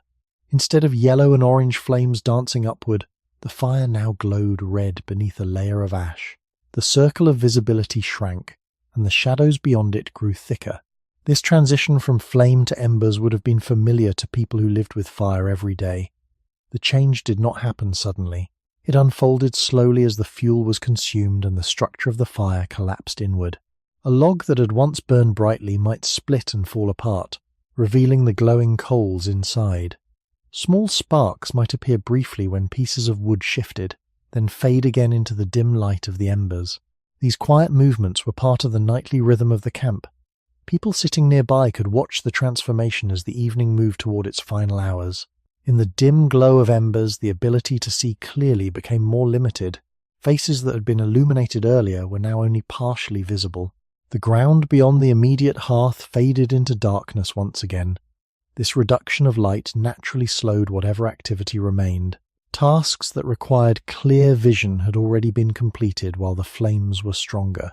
What remained was a quieter period where the group rested close to the fading warmth of the fire. In this stage of the night, the embers still held an important function. Although they produced little visible light, they continued to release heat. The ground near the hearth remained warmer than the surrounding air, creating a small pocket of comfort in the darkness. People resting nearby could still feel this warmth long after the flames had disappeared. The embers therefore extended the usefulness of the fire beyond the period of bright illumination. They allowed the campsite to remain a place of warmth even as the visible light faded away. At the same time, the presence of glowing embers also offered the possibility that the fire might return. If fresh wood were added carefully, the heat within the coals could ignite the new fuel. A gentle breath of air might cause the embers to brighten, and a small flame could appear once again. Because of this, embers were often treated with care. They represented the continuation of the fire rather than its end. Over many generations, people would have learned how to protect these glowing coals through the night, sometimes covering them lightly with ash to preserve their heat. By morning, the embers might still hold enough warmth to begin a new fire with little effort. In this way, even when the visible flames had vanished, the fire was not entirely gone. Beneath the quiet surface of ash, the heat of the previous evening remained, waiting for the moment when new light would rise again from the darkness. As the night moved toward its deepest hours, the fire often entered its quietest stage. The bright flames that had once lifted above the wood were now gone, leaving behind only a bed of glowing coals beneath a layer of ash. The campsite looked different in this softer light. Earlier in the evening, the flames had thrown moving shadows across the ground and nearby trees. Now the light was steadier and much dimmer, a deep red glow that barely reached beyond the center of the hearth. The circle of visibility that had once surrounded the fire was now much smaller. Beyond that faint glow, the landscape had returned almost completely to darkness. Yet the fire was not entirely finished. The embers still held heat, and that heat carried an important meaning for people who depended on fire every night. For early humans, the final stage of the fire was not simply the end of light, but also the beginning of preparation for the next day. A fire that burned down into embers still contained the energy of the flame. Those glowing coals could remain warm for many hours if they were protected carefully. Ash covering the surface of the embers acted like a layer of insulation, slowing the loss of heat and allowing the coals to survive long into the night. In this quiet form, the fire could rest while the people around it slept. Archaeological and ethnographic observations suggest that many human groups learned ways to preserve these embers until morning. In some cases, a small amount of ash might be drawn over the coals to protect them from wind. In other cases, larger pieces of charcoal were left close together so their heat would last longer. These methods did not require constant attention once the fire had settled into its final stage. Instead, they relied on the natural properties of burning wood and charcoal. By morning, the visible flames might be gone, but the embers could still glow faintly beneath the ash. When the first light of dawn appeared and people began to wake, those embers could be stirred back into flame. A small piece of dry wood placed among the coals could begin to smoke. With gentle air and a little patience, the smoke might give way to a small flame. In this way, the fire that had illuminated the previous evening could continue into the next day without being completely recreated. This quiet continuity was important because starting a fire from nothing could be difficult without reliable tools. Keeping embers alive was often easier than creating a new flame from scratch. Over thousands of nights, this practice would have become familiar to human communities. The fire burned brightly at the start of the evening, slowly faded as the night deepened, and rested in the form of glowing coals while the camp slept. In the morning, those coals could return to life, beginning the cycle again. Through this repeating pattern, the fire became more than a temporary light in the darkness. It became a daily presence that linked one night to the next. Even when the flames disappeared and the world grew quiet beneath the stars, The embers remained as a hidden promise that light could return when it was needed again. When people sit beside a fire and watch its light move across the ground, they are not only seeing brightness in the darkness, they are also watching shadows appear and disappear with every movement of the flame. Firelight is rarely steady. As wood shifts and burns, the shape of the flame constantly changes. Sometimes the light grows brighter for a moment as a new piece of fuel catches fire. Sometimes it weakens as the flame leans or settles. Each of these changes sends moving shadows across nearby objects, across the ground, and across the faces of the people sitting around the hearth. For early humans, this moving light may have created a very different visual environment from the steady lighting that people experience today. Modern lights, such as electric lamps, produce a constant and stable brightness.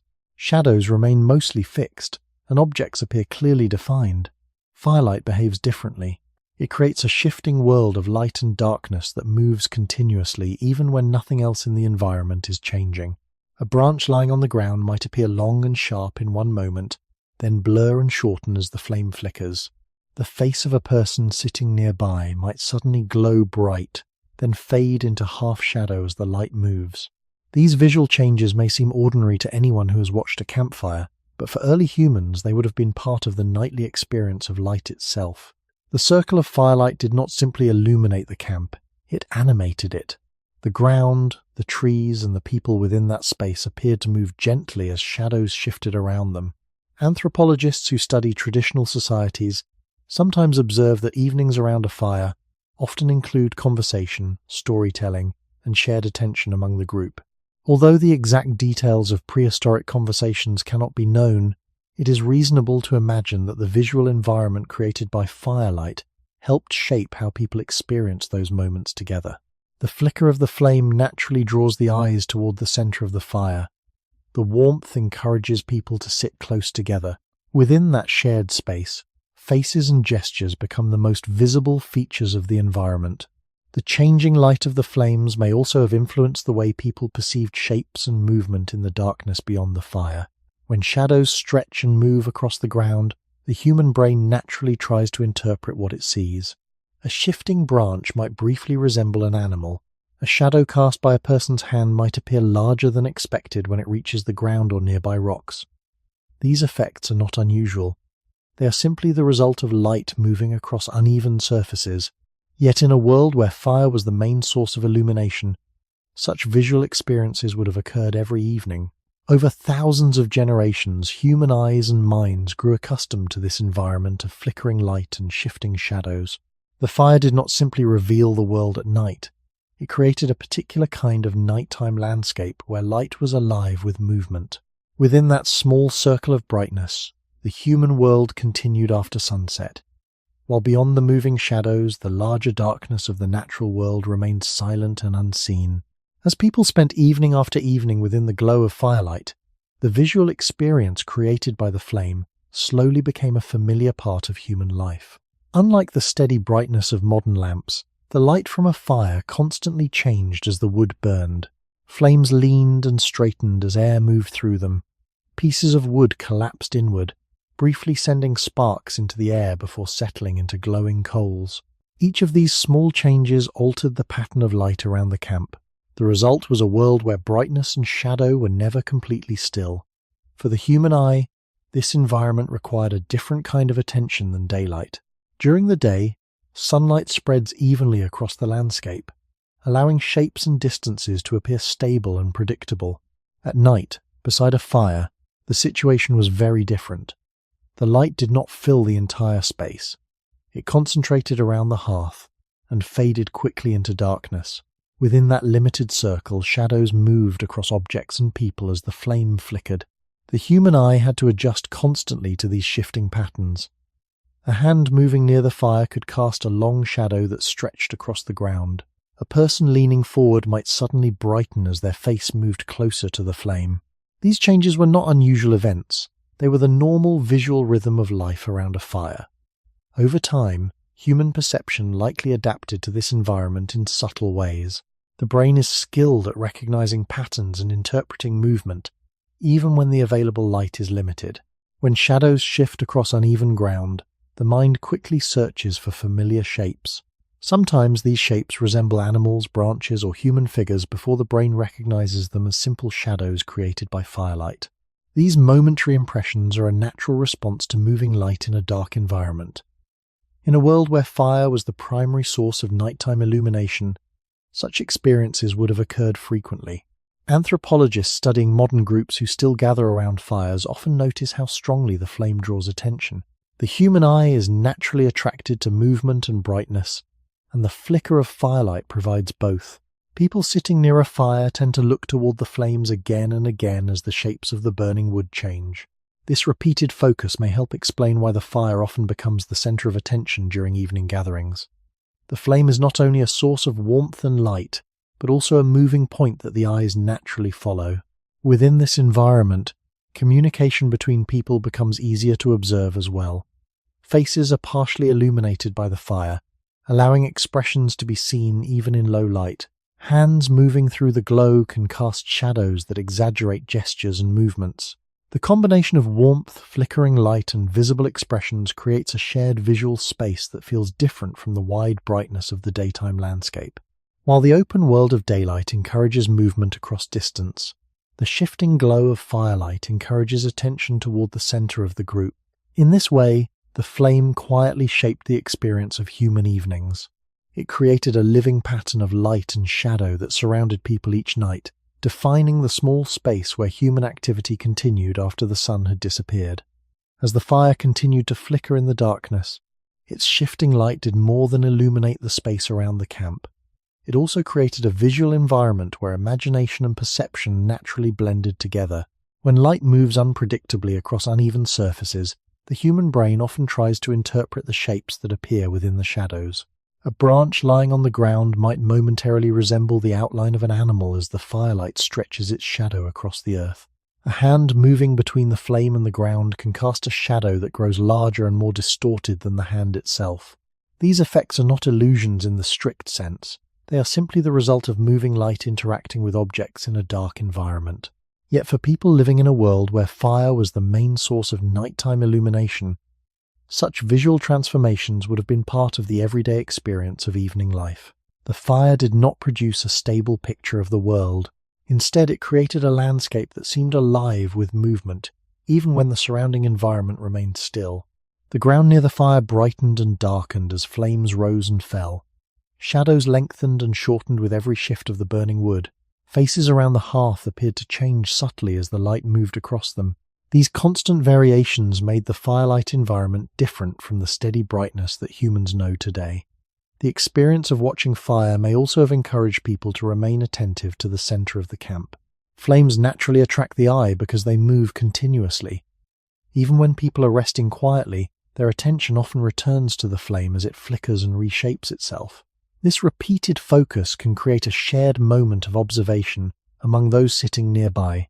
Everyone sees the same shifting light and the same moving shadows. In the quiet of the evening, the fire becomes the most visually active element in the environment. Anthropologists who observe modern communities that still gather around fires often notice that storytelling and conversation frequently occur during these evening hours.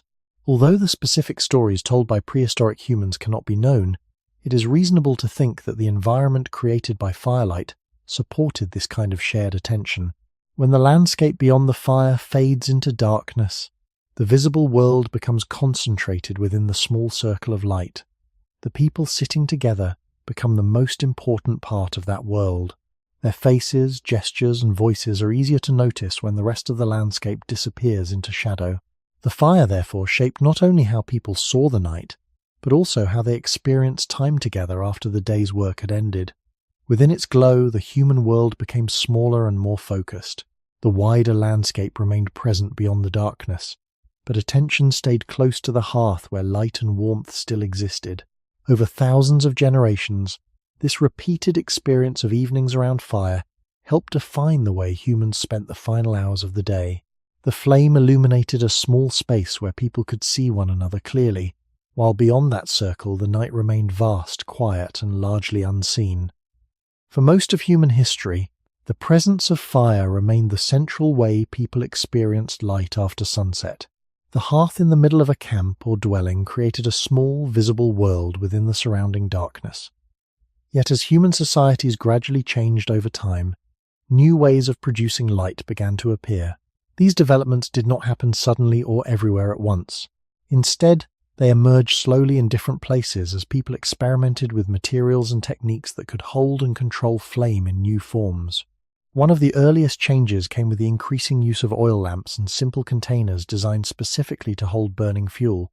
Unlike open fires, which consumed wood quickly and produced large flames, these devices allowed people to manage smaller, steadier lights. Animal fat, plant oils, and other natural fuels could burn slowly when drawn through a wick. This made it possible to keep a flame alive with relatively little fuel compared with the wood required for a full hearth fire. Archaeological evidence from later prehistoric and early historical societies shows that such lamps gradually became more common in places where people lived in more permanent structures. When communities began building dwellings that enclosed interior spaces, the need for controlled lighting increased. Inside houses or shelters, a large wood fire could produce too much smoke and heat.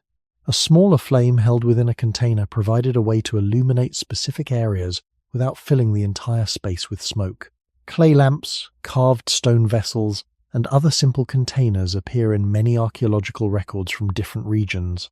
Although their shapes vary, their purpose is often similar: to support a wick that burns slowly within a small pool of fuel. The light produced by these lamps remained limited, but it introduced a new possibility. Instead of gathering all activity around a single large fire, people could create several small points of light within the same space. A lamp might sit beside a sleeping area, near a work surface, or next to an object that required careful attention. In this way, lighting slowly became more flexible. Yet it is important to remember that these changes occurred within a much larger historical context. For tens of thousands of years before the appearance of such devices, humans had relied almost entirely on open fire for illumination. Even after lamps became more common, the hearth still remained essential for cooking, warmth, and shared light within the household or camp. Lamps did not replace fire. They simply added new ways to manage small flames. Over time, these small adjustments began to alter how humans organized their nights. Light could now exist in several places at once instead of only at the center of the hearth. A person could carry a small flame across a dark room or place it beside their hands while working. These changes were modest compared with the dramatic brightness of modern electric lighting, but they marked an important stage in the long history of human light. The flame that once existed only in open fires was gradually learning to live in smaller, more controlled forms within the spaces humans built for themselves. As small lamps became more common in certain human societies, they gradually changed how light could move through the spaces where people lived. For most of earlier human history, the main source of light after sunset had been fixed in one place. The hearth or campfire remained at the center of the campsite, and people arranged themselves around it. The fire illuminated a circle of ground, but beyond that circle the surrounding environment remained dark. Anyone who moved away from the fire quickly stepped into shadow again. With the appearance of portable lamps, this pattern began to shift in subtle ways. A small flame held in a container could be carried from one place to another. Instead of light existing only at the center of a hearth, it could now travel with the person holding it. The amount of light produced by these lamps was still very limited, but the ability to move the flame created a new relationship between humans and darkness. For the first time, a person could bring light into areas that had previously remained unseen after sunset. Archaeological findings from ancient settlements show that lamps sometimes appear in places where people likely performed specific activities inside shelters or dwellings. In enclosed spaces, the glow of a lamp could make it easier to see tools, food, or small objects without relying entirely on the larger hearth fire. Because the lamp burned slowly and required only a small amount of fuel, it could remain lit for extended periods without constant attention. This made it useful for illuminating a small working space while other parts of the dwelling remained dim. The portability of these small flames also allowed people to move through darkness more easily within the spaces they occupied. A lamp could guide someone through a shelter at night or provide light near sleeping areas without requiring a large fire in the same location. This did not eliminate darkness, but it allowed people to manage it in more flexible ways. Instead of darkness and light being separated into two large zones, The firelit center and the surrounding night small islands of light could now appear in different parts of the human environment. Even with these changes, the scale of illumination remained modest. A single oil lamp produced only a soft glow that reached a short distance beyond the wick. The surrounding room or shelter often remained dim, and the outside landscape beyond the dwelling stayed almost completely dark. Firelight still dominated the experience of night for most people. The hearth remained the place where warmth and the strongest light could be found. Lamps simply created additional points of brightness within that larger structure. Over time, however, the presence of portable light began to influence how people organized their nighttime activities. Tasks that required careful attention could move away from the central hearth. A person could bring a lamp close to their hands while repairing an object or preparing food. Another person might carry a small flame across a room to retrieve something in the dark. These small adjustments gradually expanded how humans used light after sunset. The world beyond the hearth was still mostly dark, but the ability to carry a flame meant that light could now follow human movement rather than remaining fixed in one place. Even with the arrival of lamps and other small sources of controlled flame, the overall experience of night for most humans remained largely unchanged for a very long time. Darkness still dominated the landscape once the sun had disappeared. The moon and stars provided only faint illumination, and the glow of a lamp rarely extended beyond a small space. The central hearth continued to burn in homes and camps because it provided several things that lamps could not easily replace. It produced warmth for the entire group, it allowed food to be cooked over strong heat, and it illuminated a wide enough area for several people to gather together. Lamps existed within this system as smaller companions to the fire, rather than as replacements for it. Their light was useful but modest, and their presence did not remove the importance of the larger flame that remained at the heart of human settlements. In many early dwellings, the hearth still served as the brightest point in the interior space. The fire at the center of a room or shelter cast light across walls, tools, and people sitting nearby. Around that fire, everyday evening life continued much as it had for generations before. People shared food, repaired objects, and rested together while the flames slowly consumed their fuel. A lamp might sit near someone's hands to provide a steadier glow for a small task, but the main source of light and warmth still came from burning wood or other larger fuels. Archaeological evidence from early settlements often reflects this balance. Hearths remain visible as the central feature of many ancient living spaces, surrounded by traces of daily activity such as food remains, stone tools, and other objects used by people. Lamps appear in some of these sites as well, but usually in smaller numbers and often in areas associated with specific tasks. This suggests that people used them selectively rather than relying on them as the primary source of light. The larger structure of nighttime life, therefore, continued to revolve around the hearth. Even as new forms of lighting appeared, the scale of illumination available to humans remained small compared with modern expectations. A few flames burning within a dwelling could brighten a limited area, but the wider world outside still belonged to darkness. Beyond the walls of a shelter or the edges of a campfire's glow, the night landscape remained mostly unseen. Hills, forests, and distant paths disappeared from view until the return of daylight. Because of this, the long relationship between humans and darkness persisted through countless generations. People still planned much of their movement during the daylight hours. Evenings remained quieter periods when activity gathered close to the available light. Lamps and hearths extended visibility slightly, but they did not transform night into day. That change would come much later in history, when entirely new forms of illumination began to appear. For the vast majority of human existence, however, the night remained a world defined by limited light, where small flames, whether in the hearth or in a lamp, formed the fragile boundary between the visible human world and the surrounding darkness. For most of human history, the arrival of night still meant that the visible world would shrink dramatically. Even with hearth fires and small lamps, the amount of light available after sunset remained limited. The glow from flames illuminated only a small area, leaving most of the surrounding landscape in darkness. This pattern remained familiar for thousands of generations. People lived in a world where daylight revealed the full scale of the environment, while night reduced that world to a few circles of firelight. Only in relatively recent centuries did this long pattern begin to change in noticeable ways. As human societies developed larger settlements and more complex systems of trade and technology, new experiments with lighting slowly began to appear. One of the early changes came with the development of lamps that used refined oils as fuel. These oils could burn more cleanly and more consistently than many natural fats used in earlier lamps. When combined with improved containers and better wick materials, these lamps produced a steadier flame. Although the light they created was still modest compared with modern standards, it was somewhat brighter and easier to maintain than earlier forms of lamplight. In towns and cities where people lived close together, these lamps sometimes began to appear not only inside homes but also in public spaces. Historical records from certain regions describe streets illuminated by oil lamps placed along paths or attached to buildings. The light from these lamps was faint by modern standards, but it allowed people to see the ground and nearby surroundings more clearly after sunset.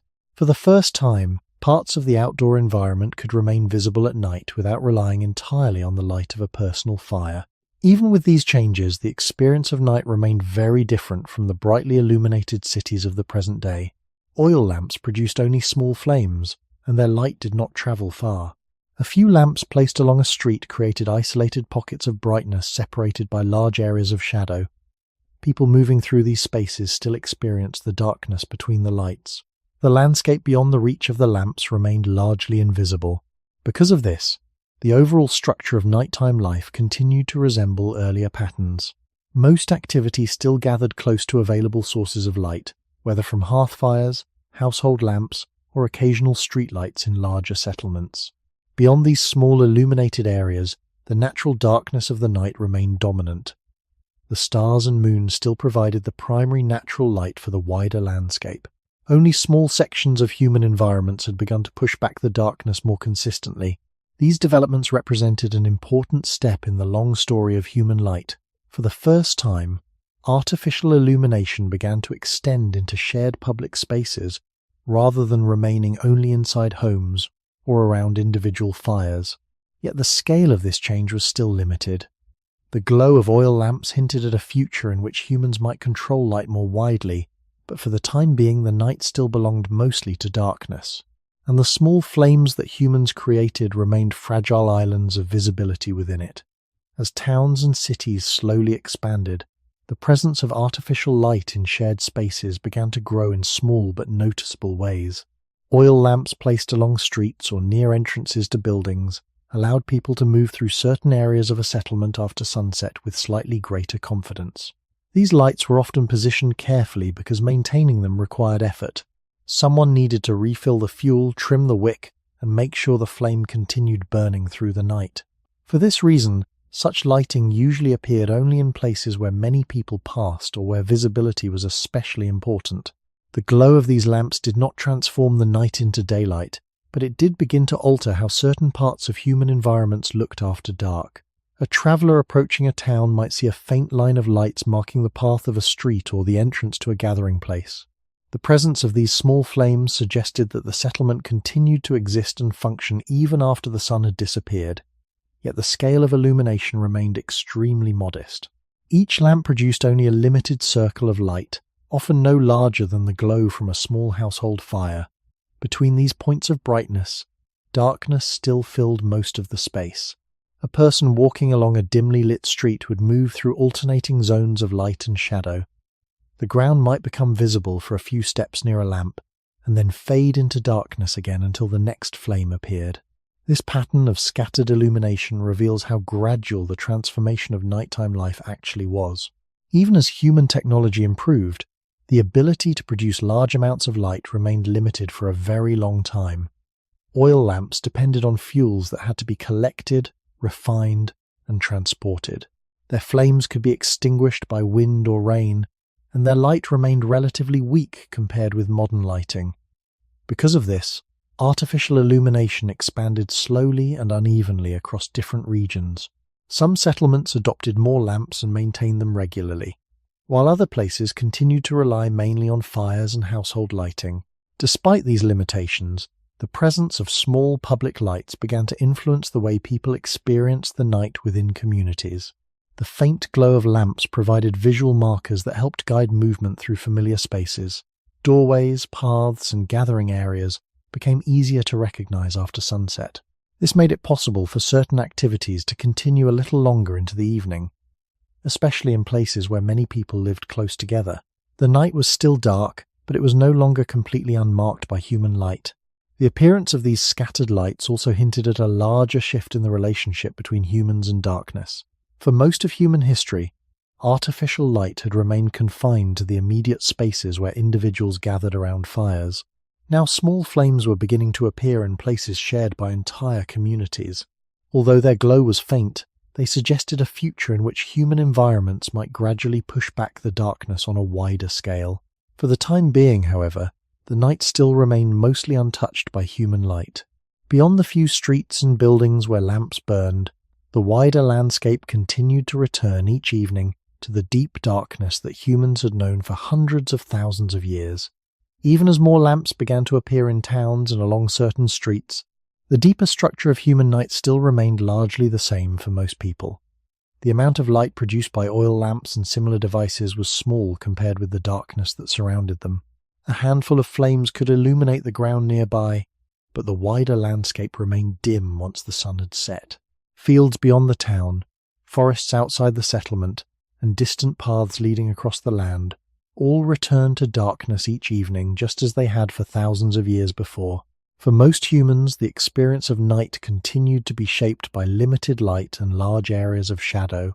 When people moved through early towns lit by scattered lamps, they often passed through alternating zones of visibility and darkness. The ground near a lamp might appear clearly for a few steps, revealing the walls of nearby buildings or the outlines of other travelers. A short distance farther away, that light would fade again and the street would sink back into shadow. This pattern repeated again and again along the path of the road. Instead of removing darkness, the lamps simply punctuated it with small points of glow. Beyond those points, the night sky and the surrounding landscape still held their natural darkness.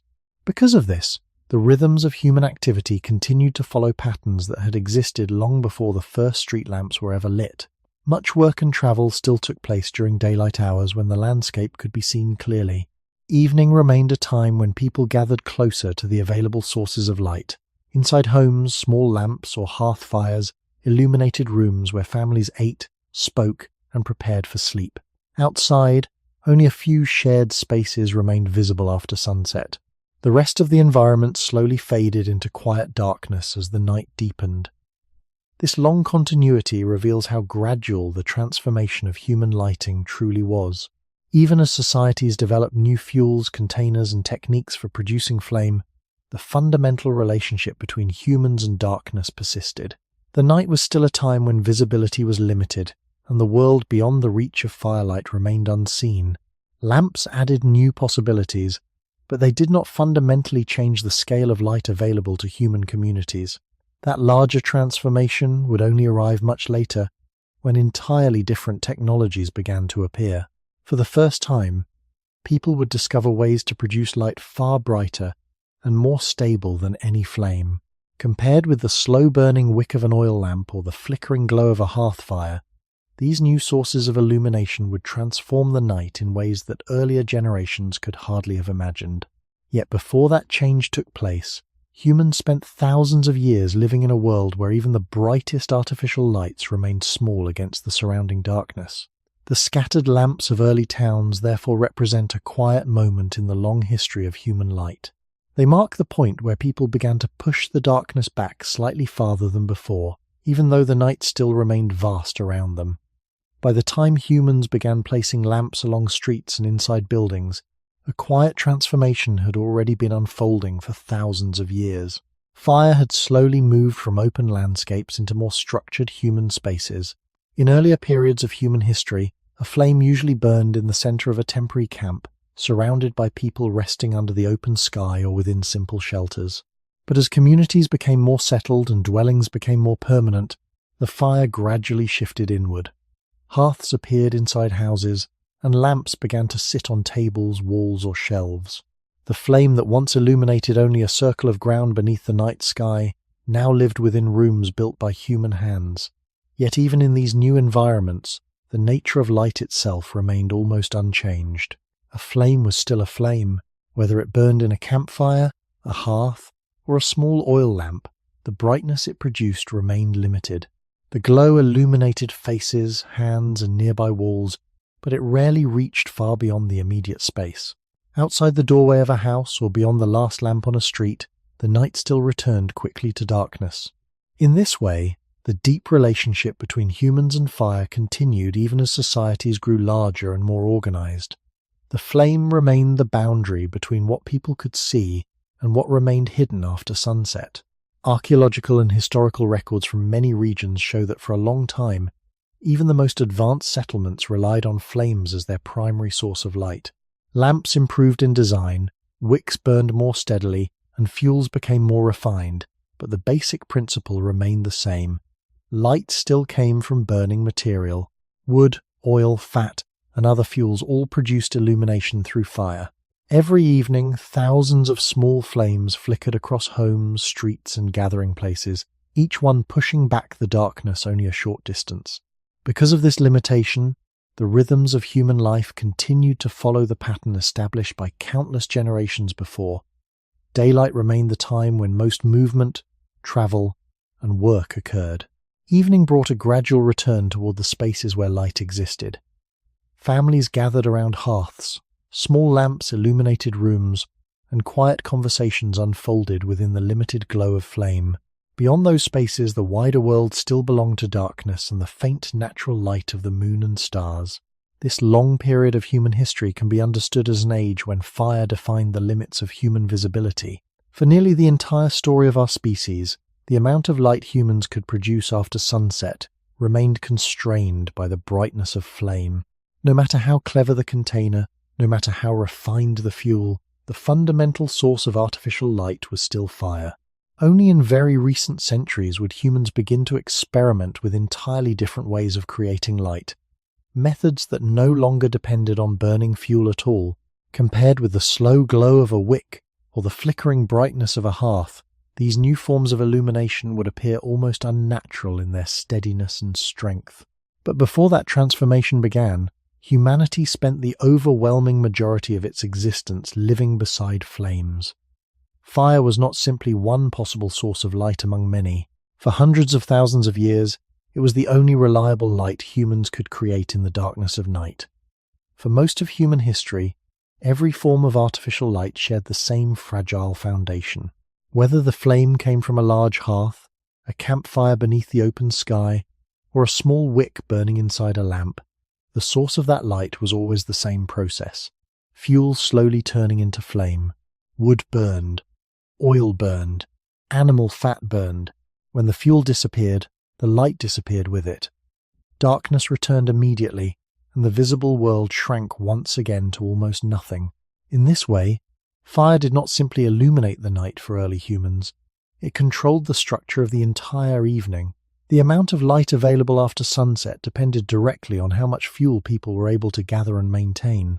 A strong fire could extend the evening for hours, allowing people to remain awake together, prepare food, or finish small tasks within the circle of light.